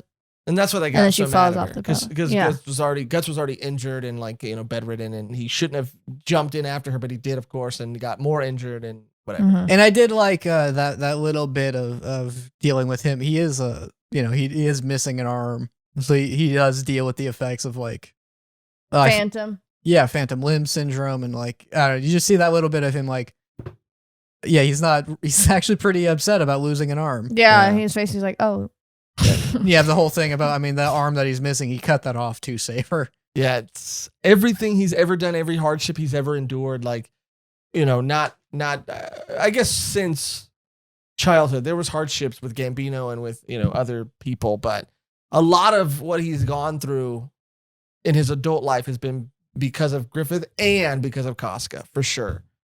And it just is, it's sad that she's in a state where she can't appreciate that, but he thinks that going to this island is going to solve that. Yeah. But like to what you said too, there is just no progression, I feel like, with her. And I think that at times that is a little frustrating because it just does feel like, is she going to be like this forever? Because they don't even give Miura, RIP to the GOAT, of course, but he doesn't even give you a glimmer of like hope that her consciousness is still in there. Yeah. Like I had that in the beginning. And now I'm just like, Casca. I guess a glimmer would be when she's talking to Farnese, and Farnese is so upset. She puts a bucket on her head? Yeah, maybe. Maybe. I mean, I didn't mean to like be mean about it, but no, but maybe. Yeah. I mean, like, that's the only thing I could think of. Yeah, when she like does, she does the bucket, like, cause she's like, why don't you appreciate any of this? Why don't you do it? And she pours up. Wait, I didn't even get that. Maybe that was her responding. Like when I saw that, I was like, oh, she's not getting any of this. She's like, are we bathing or? Yeah, maybe. Maybe in the last chapter they're gonna look back at all the things that Casca's done, and they're all gonna have some like deeper meaning, and I'm gonna feel like a fool. And I wouldn't put it past the writing, the author to do that, to be that much of a genius, to have that much forethought. Yeah, I mean, the issue that I have, characters also have in the story. Yeah, so yeah, it's like, it's not like we're saying like, oh, the writing is off or anything. Like this is what's happening in the story and they're addressing it. Yeah. Then after that little cute, awesome time spent with everybody on the boat, the incident happens. The big, which I think is pretty much, the tail end of 33 going into pretty much all of 34 in its entirety, which again, we've said in the beginning, what might be the best volume of Berserk ever.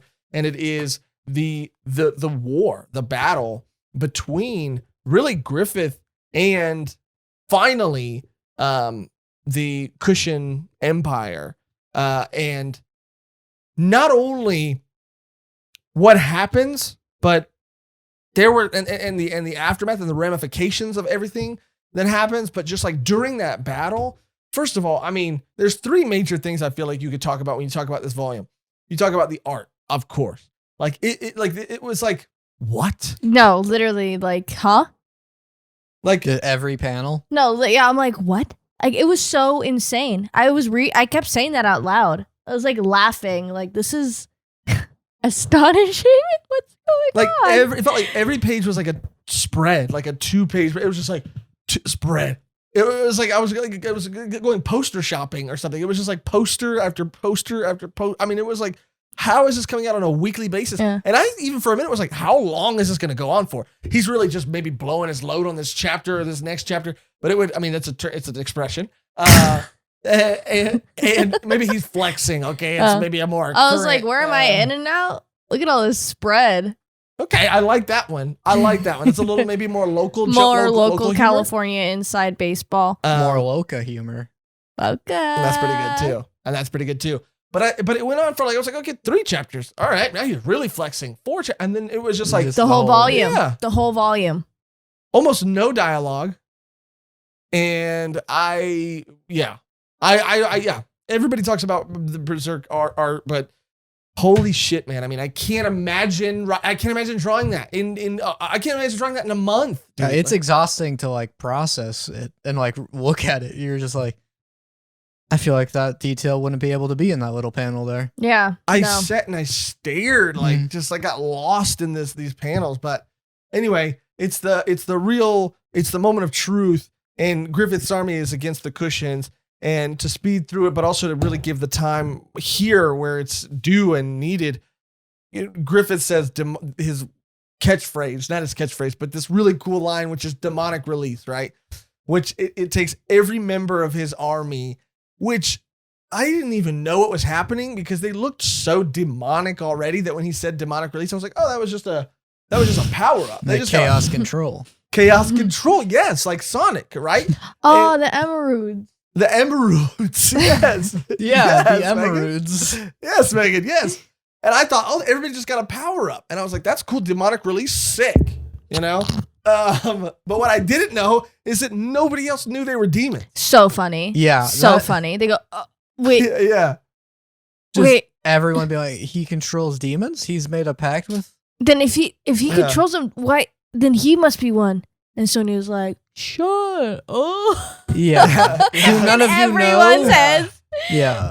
Because I mean, I'm pretty sure, but it was also so cool. The demonic release, like, not only did you get to see a Zodd and like all his other generals in their full forms, like you got to see the crystal dragon again. You got to see like obviously Zodd, and you just got to see like the powered up version of the hunter. Guy. I really liked how they incorporated like the human form and how that translates to the demon form and everything. I thought that was really cool. Yeah. There's just the power ups were so cool, but yeah, the fact that nobody knew was hilarious. It's for so many reasons, but I know. Whatever. And was this before or after we see what is it? What was the guy's name? Gilgamesh? I was told around this time. The Emperor? Oh, the Emperor. Yeah. So yeah, I guess it is important to say before, like the reason that they go there is because of this. Everybody has this new dream that is similar to the Hawk of Light dream, but this time it's that there's going to be mist, that it's going to sort of like cover the city streets, that once it dissipates, all the cushions will be gone, all the monsters will be gone, the mist will clear everything out. And so the rebel forces are like, okay, well, let's use this to get everybody out. That's when they break everybody out. But also, the mist is caused because the Emperor is pissed that Griffith basically defeated him and made him look like a baby, and told him, let's meet on my terms. And he's against Griffith more than anybody and wants to defeat Griffith more than anybody. So you find out that he's been working on his, like, what he calls like a behelit made out of like apostles or pseudo apostles, or like a man-made behelit. A man-made behelit, yeah. And that was crazy. And then you realize this is because I thought for sure that, I don't know why, like Guts was going to be the darkness that was like combated by the light this whole time. You know, they're talking about the dream and like the light, will overcome the darkness, but this was the prophesized darkness. So I was like, Griffith is the light. Yeah, and this guy, and then that's the I was like, okay, so Guts is just not involved in any of this. I mean, Guts really doesn't have any part to play, at least at this juncture. Crazy, but he's like, he went full berserk, like he went off.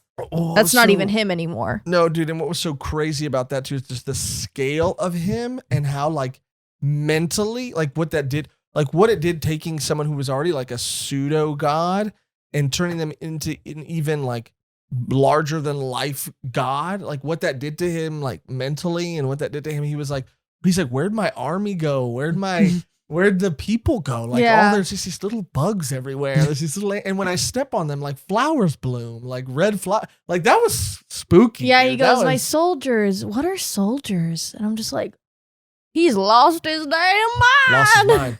He's lost his damn mind. That's how you. He's off. He's lost his man. Yep. He's gone. His two soldiers just like watching the. He's lost his damn mind. Yeah. He's gone. I don't even recognize that man anymore. Who is him? I don't remember. Is him? I didn't vote for no tree god. I didn't vote for no tree emperor. That ain't my emperor. I'll tell you he what. Changed. I'll tell you much. Something happened to that man. He changed. Yeah. He used to be some sort of human form, but now it appears as though he has taken on the form of some sort of ethereal tree-like creature. I've been telling y'all this. I've been saying day one. I knew. And y'all didn't want to listen to me. And y'all said I was crazy. Who's crazy now? You blooming like a flower. You're gonna die. blooming like a flower. You guys want to bloom like an onion and go to Outback or something? I do want a blooming onion. They're great. Oh. But it was crazy, the scale of it all. This mic arm. We're getting a new one. It was crazy, and it was just really cool to see. And again, it was like the reason that Griffith had to do the demonic release, because even the footprints of this new god emperor were sprouting newer, smaller versions of demonic versions of him that were like getting up and scurrying everywhere. And so the demons are fighting them. And Griffith looks back because, like you said, Sonia goes like, when everybody's doubting Griffith, Sonia says, like, in like the psychic link that Schierke uses, she's like, everybody shut up. Are you guys fucking stupid? She goes off on them, and they're like, where's this voice coming from? And she ends up being this like super like inspirational, inspiring, like she rallies everybody and tells everybody like, we have to fight. Like, it doesn't matter like who's a demon. Let's not worry about who's a war demon or not. Don't worry about it. Don't look into it too much. Let's stop splitting hairs. Yeah. Stop. Let's stop. Like, it doesn't matter how many eyes you have or hands you have or how many people you've killed. Or fangs you have. Or fangs. I think Griffith got really bad. And then Griffith got emotional. Griffith's crying. What did you say? Yeah. You know how embarrassed I am that I don't have fangs. No, yeah, Why would you bring that up? He would just kind of like give her a look and he would walk away. And she would know. Yeah, she would get it. She would know that what she did. Yeah. She would know she would know what's coming to her later. Do not bring up things. Yeah. Griffith. Also, Zodd is like, oof. Yeah, Zodd's like, no. Also, I feel like that splash page of all the demons and the war demons and then the emperor gods things. I'm pretty sure Doom just they did an homage to that scene in the climax, because you have all the forces of hell fight all the forces of earth, and earth forces have harness hell like abilities, so they have like giant mechas power. And it's just like, as soon as I saw that page, I'm like, where have Doom, I guess, referenced this. Oh, that's crazy. I think I've maybe heard that too, that Doom was heavily inspired by Berserk. Yeah. Doom is just a guy in Berserk state. That's the plot. Like, hell invades, and he's like, I'm going to kill everything here. And when you word it like that, dude, it makes me wonder, why I never played it. There's a lot of, I don't want to get too into it, but there's a lot of memes from it where it's just like the only things you hear him say is like rip and tear, and he sees a giant monster and he goes, do I have something on you? Are you itching? No, I'm just itching. Okay, I had barbecue sauce on my face for like when we did that collab, and now Did you really? I'm really nervous. He had it right here. We got it before we recorded. But it's all good. Oh god. But yeah, like he sees like they made it canon because there's in a comic, but he sees like a giant demon. And he goes, "You got guts. You got big guts. I'm gonna rip them out of you." Like he's just a guy who went crazy killing demons. So he is kind of like what a possible future. Like he's like an alternative universe Guts. And the connection I never made is he has a brand on his helmet. Oh wow! I never. In the reboot of the game, he gets his helmet, he looks at you, like he swipes over the brand, like, oh, that's weird, and he puts it on. Oh, that's crazy. I completely forgot about that connection there. Damn, dude, everything really is Berserk. Yeah, and we say that as a joke, but it's true. Mm-hmm. But this, like, dude, what was it kind of cool? And you talk about hearing music a lot too, and for me, this is like a panel or a couple chapters where I could hear like music and it was like this moment, and it would have been this montage of like, and it shows the humans and the demons like fighting together, and it almost looks like, in a way, like you both were saying, like Griffith bringing and being the bridge between like humanity, and that was definitely where it was like, in a weird way. I don't know if the world is better off if Griffith is dead. You know? Like even the Pope, he's the one giving that speech, like, apostles are feared and, hated, and they should be feared and hated, but, they're working alongside willingly with humans because of the Hawk of Light. And it was just like crazy. Yeah, it's like he did harness the forces of, I guess, whatever the hell demons come from, and is making them just fight off an invading force. So you're like, and not because, and they were very careful to say that, not because he was forcing them to, but because they wanted to. Yeah. It's like, the demons are just fighting against these things. They're like, it's not even like he enslaved demons. He like convinced them to fight for his homeland's people. But that goes real. Oh, sorry. Go ahead. No, I was done. I was trailing off. Oh. Okay, I'm done. Go ahead, go. Okay, yeah, no, he, they say willingly, but are they like actually willingly? Because he is like a god hand, and he's like the top of the top. So even like the one trying to oppose him couldn't really oppose him, even if he wanted to. He was like afraid of him, like even getting close to him, because he knew that he wouldn't be able to not, follow him, if he kept talking to him, like he's like, this light feels so warm, and like that's probably how they all feel. So it's like, are they really doing it willingly, or are they just doing it because Griffith is asking them to do it? Yeah, and I think I get what you're saying too. Like, are they doing it willingly, or has Griffith like brainwashed them into thinking that they are doing it willingly? Yeah. Has he charmed them so much that like they're under that spell, and when they get snapped out of it, they're gonna be like, what was I doing? Like Zodd. Yeah. So like if that's the case, then that leads to say like at the end, Guts like stabs Griffith in the stomach, goes, and that's for that thing you did. Mm-hmm. If those demons are then released from the spell of Griffith, I feel like a lot more people would die than they ever did in the eclipse. Yeah, because right now, I mean, there's so many things I feel like still need to be wrapped up in like, especially with Griffith's story, because after this, there's a couple things that happen with him, but then we kind of just don't see him again. Like we see a couple big things happen as a result of this like war, but then again, like you said, it's the hard shit, and we might just like speed through the hard shit. Yeah. But like to really like kind of get to like the other really huge moment.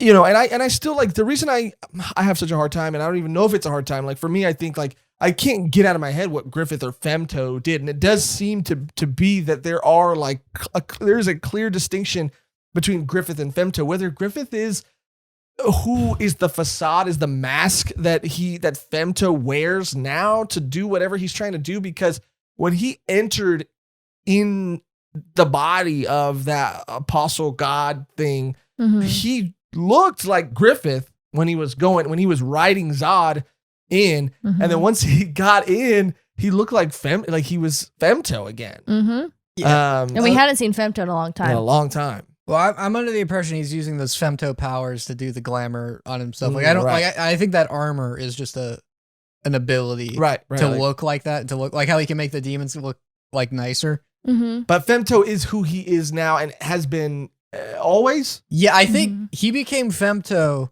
was able to enter into the mortal realm, and is now trying to fulfill the dream he had. That dream was to be Griffith doing all that, which is why like he's setting himself up in that way, even though he could wipe out the Kushans. Like he could have wiped out the army by himself, but he like made it a fight so people would see him as the guy he wanted to be. But like he doesn't have to do it.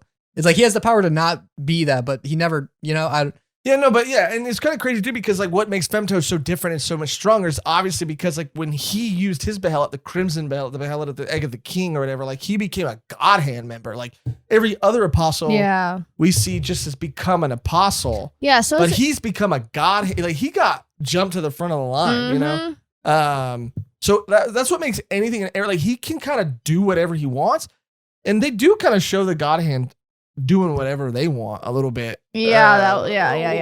In those couple panels, that was crazy. It was weird. The God Hand kind of just hangs out. Yeah, I remember the It's like, orgy what are they God doing? Hand was just like, I like host orgies, and then like nothing really happened with that. The other guy likes rats a lot, I guess. Loves them. Griffith is the most active God Hand. They usually just chill. Yeah, they usually just maybe in a different realm, like they are in a different realm, but they have their own realms within this ethereal realm, whatever. Anyway, super crazy. I can't get, my whole point in bringing that up is like I can't get what Femto did at the eclipse, and not just to the original Band of the Hawks, but to Casca, out of my head. So it's like no matter what he does and how many people he saves, it's like he's still the person that did that, which is like crazy. But anyway, that's if you put a number value on morality, that's where we're like, okay, like that's where I'm like having the conflict where I'm like, okay, like how many people were in that he sacrificed? I'm like, okay, so 200 people versus this many people he saved. It's not like you get to have morality be like a number, and you get like, and he came out with 5, so he's good. Right. But it is just like, I do think he has saved more lives than he's killed at this point. And I guess we won't really be able to tell or know until the end. But it is in that moment that he's Femto again. He's there. He's looking down at what seems to be the source of this emperor's power, and Zodd is up there with him like his bodyguard, which is so cool. And Griffith's about to either defeat him on his own or say whatever he's going to say. Or wait for someone who knew he was coming. Maybe he was just sitting there and waiting because he is just kind of there. And then you do see the slowly like panel, like one panel's just the tip of the sword, and then the next panel's a little bit more of it. And I don't know why it took me a second to go like, wait, what? And then I pieced it together that the Skull Knight, Cody's boy, comes slicing through reality to meet them where they're at. And like, I don't know, like, yeah. It's your boy, so I don't mean. How did you feel? What was that like? I think you really dropped the ball on that one. Yeah, that's your boy. I think you really messed up there. Yeah, they say Griffith like manipulated space to like dodge the attack. Yeah, which because he pulled out the sword. And I'm like, there's no way he's gonna beat Griffith right now. Mm-hmm. But then it's like, then what is he going to do? It's not like he gets to just walk away. Yeah, and he slices and like. Was Griffith able to like, you know how Griffith saw this thing, this like, it almost looked like this like fluid motion, and I could be crazy, but it did look like he like was able to give physical form to like the motion of the blade or something. Like he was holding this thing and he was calling it like, I don't know. Let me know in the comments. Like that was a very poetic way of saying that, by the way. Oh, wow. Thank you, dude. Thank you. I don't know. I don't know how to handle that. Thank you. I don't know. I was describing a sword movement. Wow. I thought that was pretty.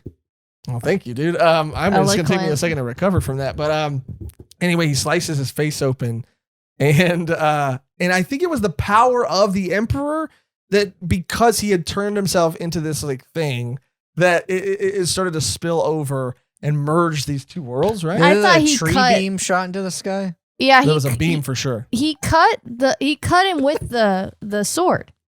He cut the Emperor, not Griffith. Yeah, he cut the Emperor. Yeah.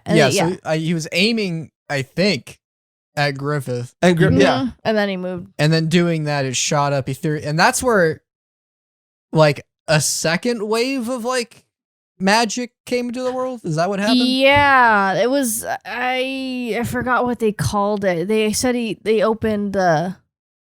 Well, but that's the thing, like, because when Megan was reading it, she was like saying how like she didn't know what this meant necessarily for the world, but to me, I felt like wasn't this what Griffith was trying to do with the eclipse? Like, hasn't this always been his plan? He's always been trying to do this because the eclipse did merge the worlds a little closer together, but I thought his goal was to always like make them overlap or intersect. The eclipse, I thought, was like the lining of celestial things that let him like finally use the egg to like become a god hand. And then the pseudo eclipse is what let him come back. And then he's just been doing, all I do is win, win, win.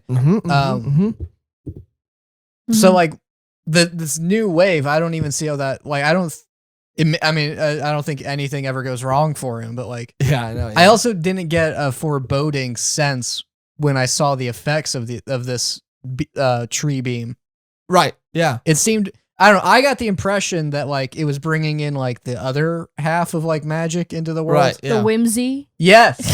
Yeah, maybe. That was like when people were like staring at it, like people weren't being like, crushed by monsters. Well, there was one monster. There was one. Yeah. So, there was a couple, I feel like. There were a lot. The trolls, the goblins. But trolls came in from the last one. Yeah. But they showed the troll. I mean, yeah, maybe. Yeah, they did come in from the last. But or maybe I was under Griffith's spell and I thought that was a good maybe you were. But I think it's because the interstice or whatever they call it is because the villagers of that village, the trolls, that they could see the trolls. This is like so confusing. Those villagers, like, good luck, man. who could see those trolls, like. Schierke had still said that they had come from deep within that realm, which is why when Guts went after them, he went into that realm and then farther into that other god hand member's realm, where she came from her realm to that. Like Schierke noticed when Guts went after the trolls, like, oh, we're in the ethereal realm now. Like I didn't even notice when did we cross over. The worlds are starting to overlap. Like but now it seems permanent. Now it seems like there is no back and forth. Now it seems like they're there. They're on top of each other. So like that cave that the trolls were in, it's no longer a portal to the cave, to the troll realm. Right. It's now a cave that the trolls were living in. Mhm. Yeah. Like it's all part of it's all the world. There's no traveling to other realms now. So now, like, you don't have to be a branded person to be able to. Yes. 'Cause I guess like the trolls brought people in there, but like they brought them in. But like, would a normal person like they would just enter a cave? Mm-hmm. They'd be there. Yeah, and I think and again I could be wrong, but that's just how that's the only thing that would really make sense to me is that like, but yeah, they call this new world, and I think it's pretty cool. They call it like Fantasia, Which isn't that what the arc is called? I think it's the Millennium Falcon arc is the name of the entire arc, and then this sub arc within it is called Falconia. Oh, Isn't there Fantasia after that though? Fantasia, I think is the name of the last arc. oh, and it's named that because of what just so it'll be dealing with. Maybe the repercussions of this happening, but it's crazy too because like Falconia is specifically the city that rises from. We've seen Falconia before, I think, when everybody went down to go rescue Griffith the first time. They heard legends of 4 God Hand members coming down and wreaking havoc on this city and causing it to sink into the ground. And the king of that city is the Skull Knight. And I've been saying that for a long time. I haven't been saying it eloquently, but yeah. Did they? I read the guidebook and they're like, it's one of those things where like they're like, by the way, here's just an interesting fact about this king. Right. I'm like, okay, well you wouldn't, and they're like, is he this one? Like, well, you wouldn't even bring it up if it wasn't. Like, is that like confirmed in this? See, or did you like piece it? That's the thing. Like, it's never been pieced together. Even when we were doing like, I remember like, I mean, maybe it was a fun theory for us, but I spit everywhere. We were talking about PCAF, and we were talking about like, could the Skull Knight be PCAF, and what's this thing with that? But just because the way they set it up, and I think they even said, and I want to go back and find it, but I think someone even said that he had skull armor, and that he was known and he was notorious for wearing skull armor. Oh yeah, that'll do it. Yeah. That's when he was alive, when he was a human, he was notorious for that. Okay, yeah. It's like if it was like, if we're talking about the realm of the real world, you're like, well, lots of people could wear skulls, but in a setting where one guy is called the Skull Knight. Yeah. And I guess it's probably the guy who is famous for wearing skulls all the time. And in Berserk, like that's the thing, like they never really like, it kind of almost doesn't matter who the Skull Knight is. Is it? Yeah, I mean, it'd be fun to know. But it would be fun to know. Yeah, because you're like, how has he run into Zodd all these times? Like, what's his journey been? And what's his relationship with the mistress of the house? You know what I mean? Like, I mean, we all know. Yeah. Realm of the Beast. But anyway, so now the worlds seem to be overlapping. The Skull Knight kind of messed everything up, or not messed everything up, but causality, he couldn't escape from it. No. Like he really thought, and that was the thing. It's like he was so unpredictable that his unpredictability became predictable or whatever. Like they knew he was going to be there because he's been at every major event so far. And he thought that was going to give him the edge, but that's what made them like expect or anticipate him being there. But anyway, it happened, and now the worlds are combined. Fantasia, the world is called Fantasia, and the city of Falconia has risen, and Griffith finally has his kingdom. Finally. And he's like, everyone in. Yeah. Calls all the troops up. Pretty crazy. Pretty awesome. And what better way to let you really feel the epic scale of what has happened with realities and causality. The Skull Knight failing once again to escape from causality. And then Scooby-Doo Mystery Hour. Scooby-Doo. Because there is this poem, kind of not a poem, but Miura's writing is so beautiful that it feels like poetry sometimes at the end when they're showing the fairy on the leaf, and it's the little kids and they're looking at it, and it's just talking about, and it shows a full page spread of a dragon and how like, like whether in countries or nations, like this whole like thing about like all these fantasy creatures and how like crazy this world is, and then hard cut to Schierke. Drawn as a pirate. To her, she's sleeping. Is that Buggy? It looks like Buggy. It did look like a Buggy the Clown reference or something. Yeah. You get it was like people can see elves now, like without even being. I think so. Yeah. Like every that like magic's been solidified in this world. Yeah. People can. Yeah. Yeah. And then you're like, what? Like, where does this leave the Skull Knight? Where does this leave anyone?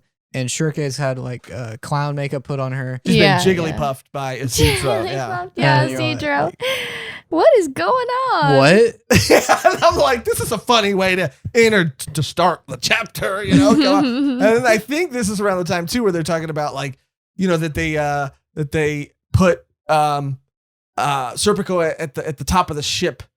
Like they make him hang out there because like all the wind sylphs or sights, whatever, all the wind spirits hang out around him and they propel the sail. And he's like, I'm just being used for my wind strength. It is a pretty cool view up here. It is the best spot to be on the ship. So it is like lighthearted, more funny. I'm like, okay, all right. Okay. Maybe we're just like processing everything. Maybe we're just like really taking it all in. And then you just hear like, yo ho ho. Yeah. It was totally like, he's fucking with me. Yeah. The author is just like, yeah, and what are you talking about? And the crazy thing is, when that character was introduced, he was not even like he is a caricature of a pirate. He's very cartoony. He's very exaggerated. Yeah, which is another like a slap in the face. It's like it's not even like cleverly hinted at like, oh, this is like what pirates would be like if they were in Midland. Here's us justifying all the pirate tropes and everything. Yeah, no, yeah. It's just like, here's Captain Hook. Yeah. Yeah. I mean, here's like... Jack Sparrow. Just full on saying, Yarr! Yeah. And he's saying like, avast ye mateys, like all the catchphrases. But anyway, they show up and he's now been consumed because the worlds have overlapped. He's been consumed by shit. Yeah, by this like spirit, this like ghost sea ship. spirit Ghost thing. ship. And it's a ghost ship now, and they're ghost pirates. They're like all melty and like woody. Yeah, they kind of look like a wood texture. I would say that. Something about it reminded me a lot of Uzumaki.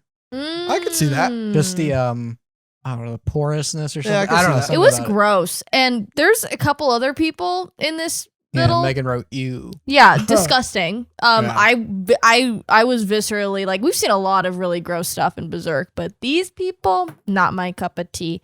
But anyway, he's off the deep end. Isidro's like, should you really be complaining to kids? Like, get a life, you know? Because he just keeps following them, and then he retreats again, and then he comes back. Well, he retreats the first time because like, it's getting dark and like, you know, like they can't be out at night or in the daylight. I mean, and then they're like, bye, and then they come back and they're like, we got a ghost ship now. And then Roderick is kind of a G about it. He's like, let him go, like, and he's like, they'll be easy targets for like other pirates and pillagers or whatever, and let them have the victory. Like, plus, do you think I want to keep these like, you know, people captive on the same ship that my fiance's on? Yeah, he's really thinking. So he's being really noble about it all. Yeah. And about logical. the ghost pirates. Yeah, and very calm and very collected and rational about it. Just leave them be. They'll probably get killed by anyone else. I swear this whole thing was just for that scene of Guts in the Berserker armor and for the slow buildup of him like waking up and having that like movie star like opening like scene to him like fighting. He's just like they have a scene of him like touching his cheek and being like, well, I guess I had to wake up and do this. Huh? Yeah. There also is that blood line o'clock, too, where he's like, blood o'clock. There also is that line too where he's like, the pirate, the captain of the pirates is like, if you kill me, I'll haunt you. And then Guts is like, isn't that what you're doing right now? You're a ghost. You're a ghost, and you won't leave me alone. That is haunting.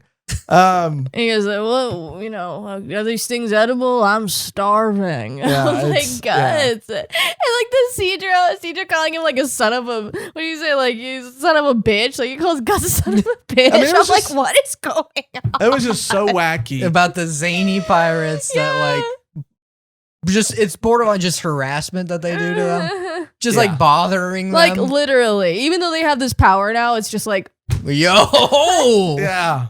I think though, as like someone who's like read it now, I think it would like, I want to troll people getting into Berserk now and just be like, just wait till that ghost pirate arc though. Like it's all ship. For the ghost ship, dude. Ghost you do ship, it all dude, for the ghost ship. Wait. Just wait for ghost ship. It all builds up to the ghost ship. Pops off at the everything at the is answered. Yeah. Everything is answered in the Ghost Ship arc. Just wait. And they're like, really? And Yeah, they can't wait. I do think that this all happened for one introduction, which is important, which is Isma. Isma. I just think of Emperor's New Groove.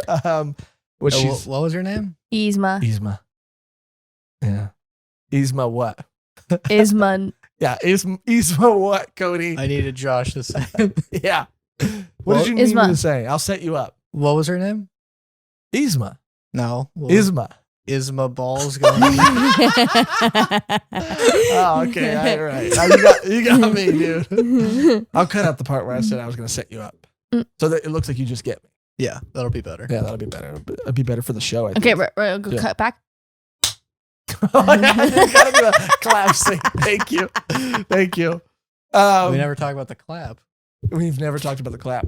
The clap? It's serious. I mean, get checked for the clap, dude. Oh, you can get medication. You can have it. Interesting. I'm just saying, I don't know what it would be like to have it. But I do know that it's, it's treatable. Definitely treatable. Yeah. Not that I would know. Yeah, totally. But anyway. Yikes. Look, she's on the cover of this official guidebook. She's the only character, it seems to be, that we haven't met yet. I had no idea she was coming. I had no idea what to expect. But her name is Isma. We find out that she's this blue-haired girl that lives on this island that they stop by to sort of make repairs on their ship, which the whole island is, populated or occupied by people who are tentacles of this sea monster creature thing. Yeah, very shadow over Innsmouth. Very shadow over, what is it? Innsmouth. Oh, is that, because I remember you telling us something about that. What is that? Is that a game? It's a Lovecraftian story. It's like the second most famous one. That's where it's a fishing village made a pact with a sea god to get like riches and boons in exchange for sacrifices. But the hidden deal is they also become more and more like the god, so they start becoming like mutated monsters. And I think that sounded familiar too, because when we were talking about what we should do for Spooktober, that was something that we were trying to see if there was a manga adaptation of it, because there was of like Mountains of Madness and and like other stuff. And you said that was a story that you really liked, right? A Lovecraftian story. Mountain of Madness is the best one. It also has a very interesting message that no one talks about, but there's like a moral to it that like I'm like that's like so. Where does Shadow of Ismith rank though? It's in the top. I would say comfortably, it's in the top 5. Okay. Of like Lovecraftian stories. Because after that, it becomes a lot of like short stories and a lot of stories that no one, everyone knows Cthulhu and like the fish people. After that, it's a lot of stuff no one talks about. Because I'm not saying this after the fact, I swear, but it did feel, even not knowing about Shadow of Ismith, it felt very Lovecraftian. You know Lovecraft just from like osmosis of it. Yeah. Because so many things, like it was such a unique world that like, I mean, the statue was clearly Lovecraftian. Yeah, I got that sense from it. And I do think that it's a cool setting and a cool story. It, again, is just like what we're coming off of. I think that makes it so weird. It's the same thing of like, it's not a bad story. Yeah, same thing. Yeah. You're just like, we just came off of that. Yeah. It's very, and now it's Ghost Pirates. Yeah. It's entertaining. It's funny. Just, it's funny. It's like, like a Cedro and Isma, like, she's like easily as excitable as he is, and it's just like a good like dynamic, and like I wonder how she's going to fit, if she does fit into like if she goes with them. Like I'm still. I mean, for her to be on the cover of this official guidebook, I mean, she has to be a pretty big part of it. She has to join their team because their team has expanded now. I mean, even Roderick's on the cover now, and then you got Isma here too, and she's the only one that we hadn't met yet. She's half mermaid, I guess. Half mermaid, half marrow, which makes you just, I guess, if you're half marrow, you would just be a person. Yeah, she's like, see, look at my feet. Like I tried. No matter how much I swim, no matter how wet I get. I kept expecting her. We're just gonna. Breeze on back that. I kept expecting her to reveal that she was the sea god. And she's like, follow me, a seizure. I'm like, no, you don't. Her eyes are covered. I'm like, no. Oh, that's a good point. She's gonna reveal her eyes. It's gonna be like 4 of them. Her eyes are gone, and he drops his blade, and you're like, it's game over. Cedro's dead. Cedro died. She Yeah, just no, she's died. just like, yeah, I'm like half marrow, and she's just okay. Like, nope, just legs, nothing to hide. Yeah, well, that's the thing. Is like Schierke did see some like weird vision of her with fish, but now I just think, and again, we don't know yet, so don't come at us. But I think she is just. She seems like she just might end up being sort of like Aquaman, kinda. In the sense that she said, yeah, because she said she could talk to fish. Did you guys not read that part where she was like talking about? She's like, oh yeah, I'm hearing voices in the ocean. Like I'm hearing things. Like I'm hearing whispers of things. And so from she's the ocean. like Aquaman. So she's like Aquaman. Just like Aquaman. Yeah. Thank you guys. So we got Batman, and we got basically Berserk is the Justice League. Kind Okay. of. Caesar is Tim Drake. Okay, Robin, Tim Drake's Robin. Yeah, Robin, specifically. but like not the most popular Robin. Well, Jason Todd was the one who got murdered. Whoa. Yeah. Spoilers for Batman. Tim Drake was he's the one that becomes he's the one that becomes You're thinking of Nightwing? no, that's Red Dick Robin? Grayson. Red Which Robin. is yeah, he becomes Red Robin. It's Yum. Yum. Literally, they're Red like, Robin. it came after too. It's not like it's like old and then the business became. It's like, Yeah, no, Red Robin was very well established. yeah, you don't get to do that. Just give up. Yeah. You don't get to like. And he does look like this, like a play on the Red Hood, kind of, right? Mm. Like with his costume and stuff. Well, I didn't make that connection. Yeah, Hmm. there's Red Hood, Red Robin, yeah. Anyway, Batwing. who would Serpico be? I mean, we don't have to go through all of them, but who would Serpico's Serpico be? Nightwing. Serpico is Nightwing. Yeah. Are we doing Justice League or are we doing just doing the DC DCU. characters? Oh, I guess just DC. Considering that Guts is Batman, who would all the other characters be? Right. Oh, okay. Serpico might even be, I don't know, maybe like the Flash.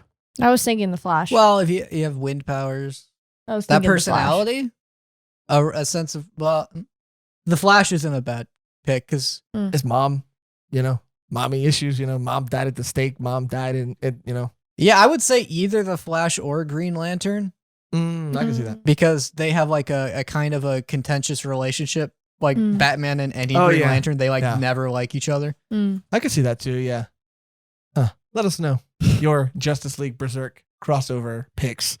But anyway, I mean, this character is important. We don't know much about her. This arc was silly. This arc was fun. Or in the middle of it, like literally the end of it is, I don't even think the battle is over between them. They find out that the ship is the monster and that the monster is in the ship. That moment where she's like, what's that over there? What's crawling? There's something crawling up the side of the mountain, and it's just the ship. And they're like, oh, Yeah, they're like, yo ho ho, and a bottle of rum. Yeah.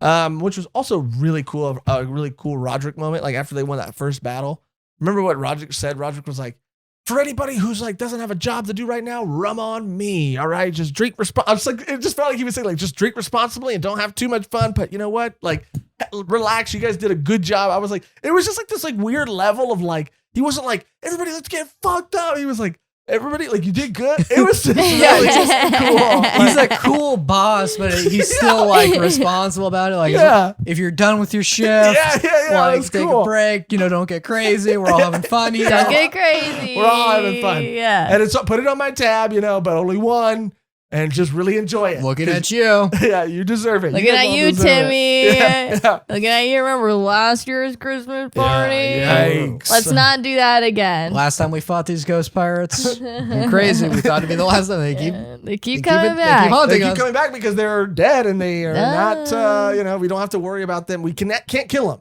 So that every year they come back. Every year we go through this. It'll be the same time, same place.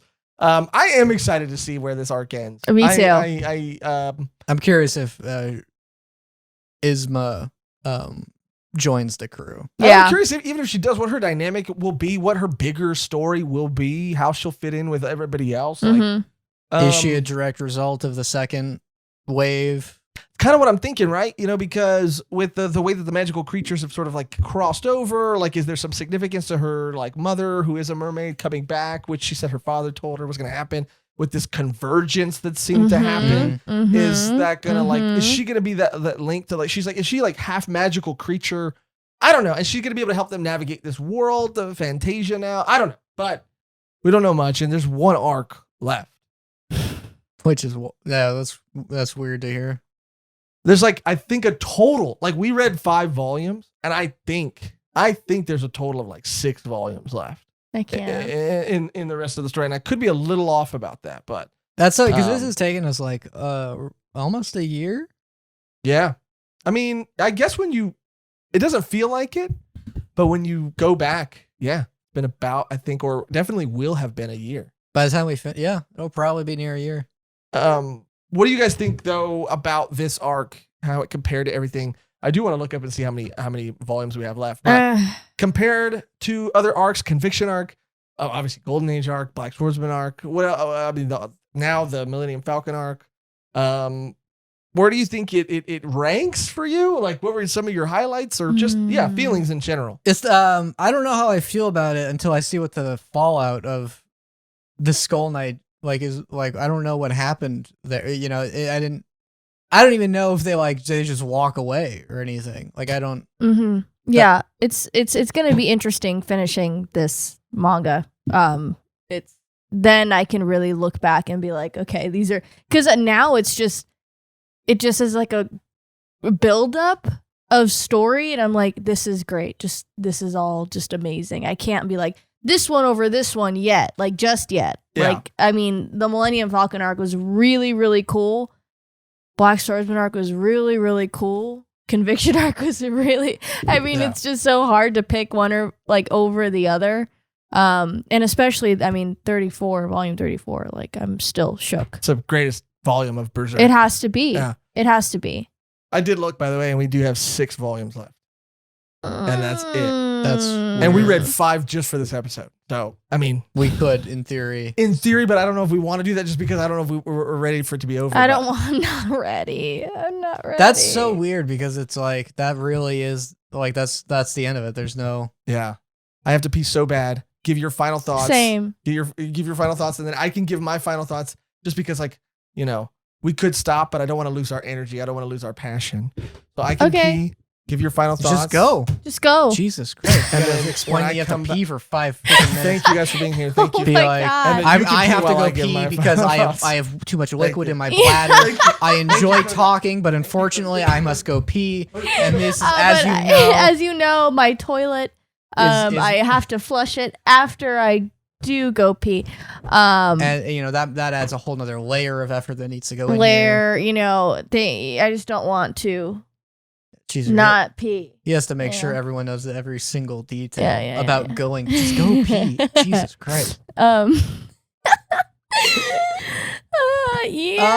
I think I could give the final. I don't know. I feel like obviously the 34, like that, the whole tree thing, that felt like the big story arc, and then like it felt like it's been sandwiched in between like some character building moments, and then setting up stuff, and people like commenting on Casca, and then ending on like another side mission that like that girl has to be the leading force of where it's going to go from there. So it feels, I don't feel like I haven't finished this part of the story. No. And I guess, I don't know, people have said like, obviously it doesn't have like a solidified ending, but people have said that the ending of, you know, the last volume that we do read, or that we have, is kind of like a nice wrap up, which I'm interested to see, because there's a lot of loose ends as of right now. But again, the last 5 volumes that we read, it did tie up a lot of stuff that we had questioned and that we had been wanting to know. And again, it just like there's just so many more questions that I have about like what Griffith's like actual intentions are. I know he's always wanting a kingdom, but what does that mean? Especially now that he's like a member, or like the top of the God Hand.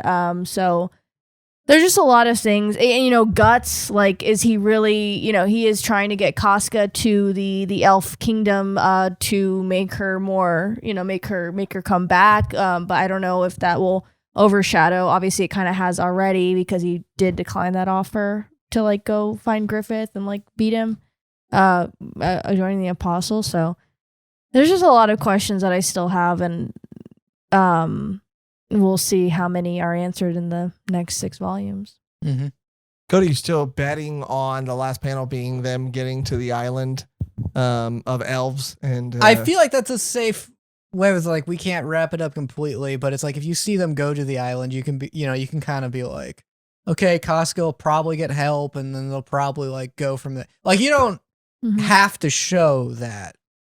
So it's like the question is like what needs to be wrapped up, because you can end. I feel like you could end on the ambiguous note of they're like, well, we got to the location where we think everything will be better, and it's like, okay, I'll assume everything got better, but like Griffith is the only thing I feel like that needs to for sure be wrapped up in some way. Yeah, I think I agree with you. What you said, obviously, that there are so many loose ends. I don't know, especially with the introduction of a new character, how I'm going to become invested with and have a rewarding or emotional payoff with this character. I mean, I know Mira is capable of it and has done it with Schierke. I felt attached to her so quickly, but it just does seem like there's so many things, so many questions that have yet to be answered. And I think when it comes to Berserk, like everything doesn't need to be answered. There is a lot of room for interpretation, but I think with things like you said, Griffith and Guts, and Casca, I need to know that. Like I need to know what happens to Guts, Casca, Griffith, and Guts Jr. Like I don't want even Guts Jr. to be an ambiguous sort of thing. Like I would like a definite answer. Skull Knight, all that, God Hand. I suppose I mean, if the last panel is Guts Jr. is now corp. Oh, what? If the realms have been solidified, where does that leave Guts Jr. as a creature that can only appear at the peak of the magical times? Right. If the realms have been fully converged, I'm still of the mind that he's in Griffith. That he's still a part of Griffith. He's still in there somewhere. Because we don't see what the effect has on Griffith. If he is being held in Griffith's body and can astral project or something on certain times, and the realms are and we don't get to see what happens to him right after. Yeah. So I think that would have to be the direct result of whatever just happened. Especially because I know we have 6 volumes left. I know that for sure one of those volumes is going to have to tie up this whole ghost ship thing. I feel like that's going to be a whole volume. So feels like we really only have 5 volumes left. I don't know, but I will say where this arc ranks for me is, again, with every arc, it's up there. I think that, this one did feel like it had the most noticeable for me personally in my interests lull. I didn't necessarily really feel that with any other arcs. I felt like it piqued my interest almost the entire time, and especially at the beginning or if you divide them by sub-arc and the Holy See and all of that, even that whole time, I was intrigued, passionate, excited, and in love with everything that was happening. And there was just 3 little volumes, okay, in the huge span of this giant and long story that I didn't love. But it doesn't diminish, I guess, the quality of the arc overall. It still had a very satisfying conclusion, and it was comparable to the events of every arc so far, with the Conviction arc and the Berserk arc, the Eclipse, the Pseudo Eclipse, all that. Yeah, Cody, what were you gonna say? I think it'll be similar to even the feeling of Uzumaki, where you really only get the whole feeling when you finish all of them. Or even Chainsaw Man, where it's once you finish the whole story, then you kind of even realize what kind of story it was. I think that's how it's gonna feel. I'm not gonna really even know how I feel about it until I finish it, and then I'm gonna be like, okay, now what was all of that, and how do I feel about it now? Yeah, I agree. Which kind of just leads me to say that not only will we probably end up just doing, the rest of the series in 2 volumes, but there will be an additional video or maybe additional videos that are going to discuss the series as a whole. We have people that want us to do the last episode live, or to do some sort of maybe an episode that sort of looks back at everything and judges the series as a whole. But let us know your thoughts, how you would want to see the conclusion of this story happen here on this channel. What would be the best way for you as a fan to consume it? I'm, like I said, it's bittersweet. I feel lots of ways about it, but this arc was incredible and absolutely incredible, and had one of the most beautifully drawn works of art as a whole volume in it as well. And I'm kind of rambling at this point just because I don't want this to be over. I don't want this story to be over. I don't want this arc to be over, but it has to be. Yeah. We talked about we talked about that pose in the beginning, and just I was making sure. Yeah, we covered every major. Yeah. Oh, I mean, there was the psychic girl like riding the archer body centaur. Oh, that's pretty sick. Ooh. Yeah, super sick. Ooh, that was super sick. Yeah. Right, because he was like, "You have to go." She's like, "I'm not leaving this." Well, in that case, hold on, and it was very like kind of fantasy adventure. Yeah, but really cool though. Yeah, really cool. you look Yeah. really cool. This is Well, I think that's gonna do it. But yeah, like we're gonna go back and we're gonna cover, and give our thoughts on the series as a whole. We want to do other types of Berserk videos, but we can't do that till we finish Berserk and understand the story as a whole and what it's saying as a whole. But thank you. Let us know what you think of this arc in its entirety. This is the end of it. Let us know how you feel about it and how you want to see us tackle the last and final arc. Other than that, keep reading Berserk. Keep talking about it. I mean, I could talk about it all day, but the only thing we got to do before we get out of here on our outro that's always the same and never changes is thank our wonderful, beautiful Patreon members. And just for the sake of brevity, since this is a very long episode already, thank you for your support. Your support does mean the world to us. We love you and appreciate you, and we wouldn't be able to sit here and talk about Berserk for 2.5 hours if it wasn't for you. And we are also, going to be launching our YouTube membership program as well. If you would like to be a part of that, you can join and get the same perks that you get on the Patreon for around the same price. And you're going to get early access to all of our episodes. You're going to get access to our exclusive bonus Patreon podcast, Volume 1 Extra, and all that on Patreon for our lowest tier and on YouTube at our lowest membership. So thank you for your support. We love you. We appreciate you. We're going to, use some of your kind donations for a new microphone arm. But really, thank you from the bottom of our heart. And is there any other way? Oh, and if you want to, by the way, the link is for YouTube. You can click, I think you can find it on our page to become a member, which you get emotes and stuff for too. But if you'd like to be a part of the Patreon, then you got to go to patreon.com/volume1pod. That's all you got to do. Is there any other way before we get out of here? Megan is going to pee her pants. You can join the algorithm gang, and then you can comment anything you want. You can comment period, you can call it algorithm, you can comment pretty much anything you want, and you can consider it as a tip. And if you do comment, it does feed into the algorithm as well, and it does give us money for free 99. Get it done, get her done. All right, well, let's end it so she can go pee. I think I was gonna do a pirate act out, but yeah, I said you could have gone pee, but that's I'm okay. a professional. Oh my God. Well, just do one. Give us 1 R then, Cody. Yar, it's the algorithm gang. There you go. That's what I was. And that would have been fun. That would have been fun. We'll do it next time. Yeah, because it's gonna happen in the next we'll do it next time. It's You fine. They're gone. gonna play. But the only thing to do now is to get out of here on our outro. We'll just go ahoy or a Vass or something.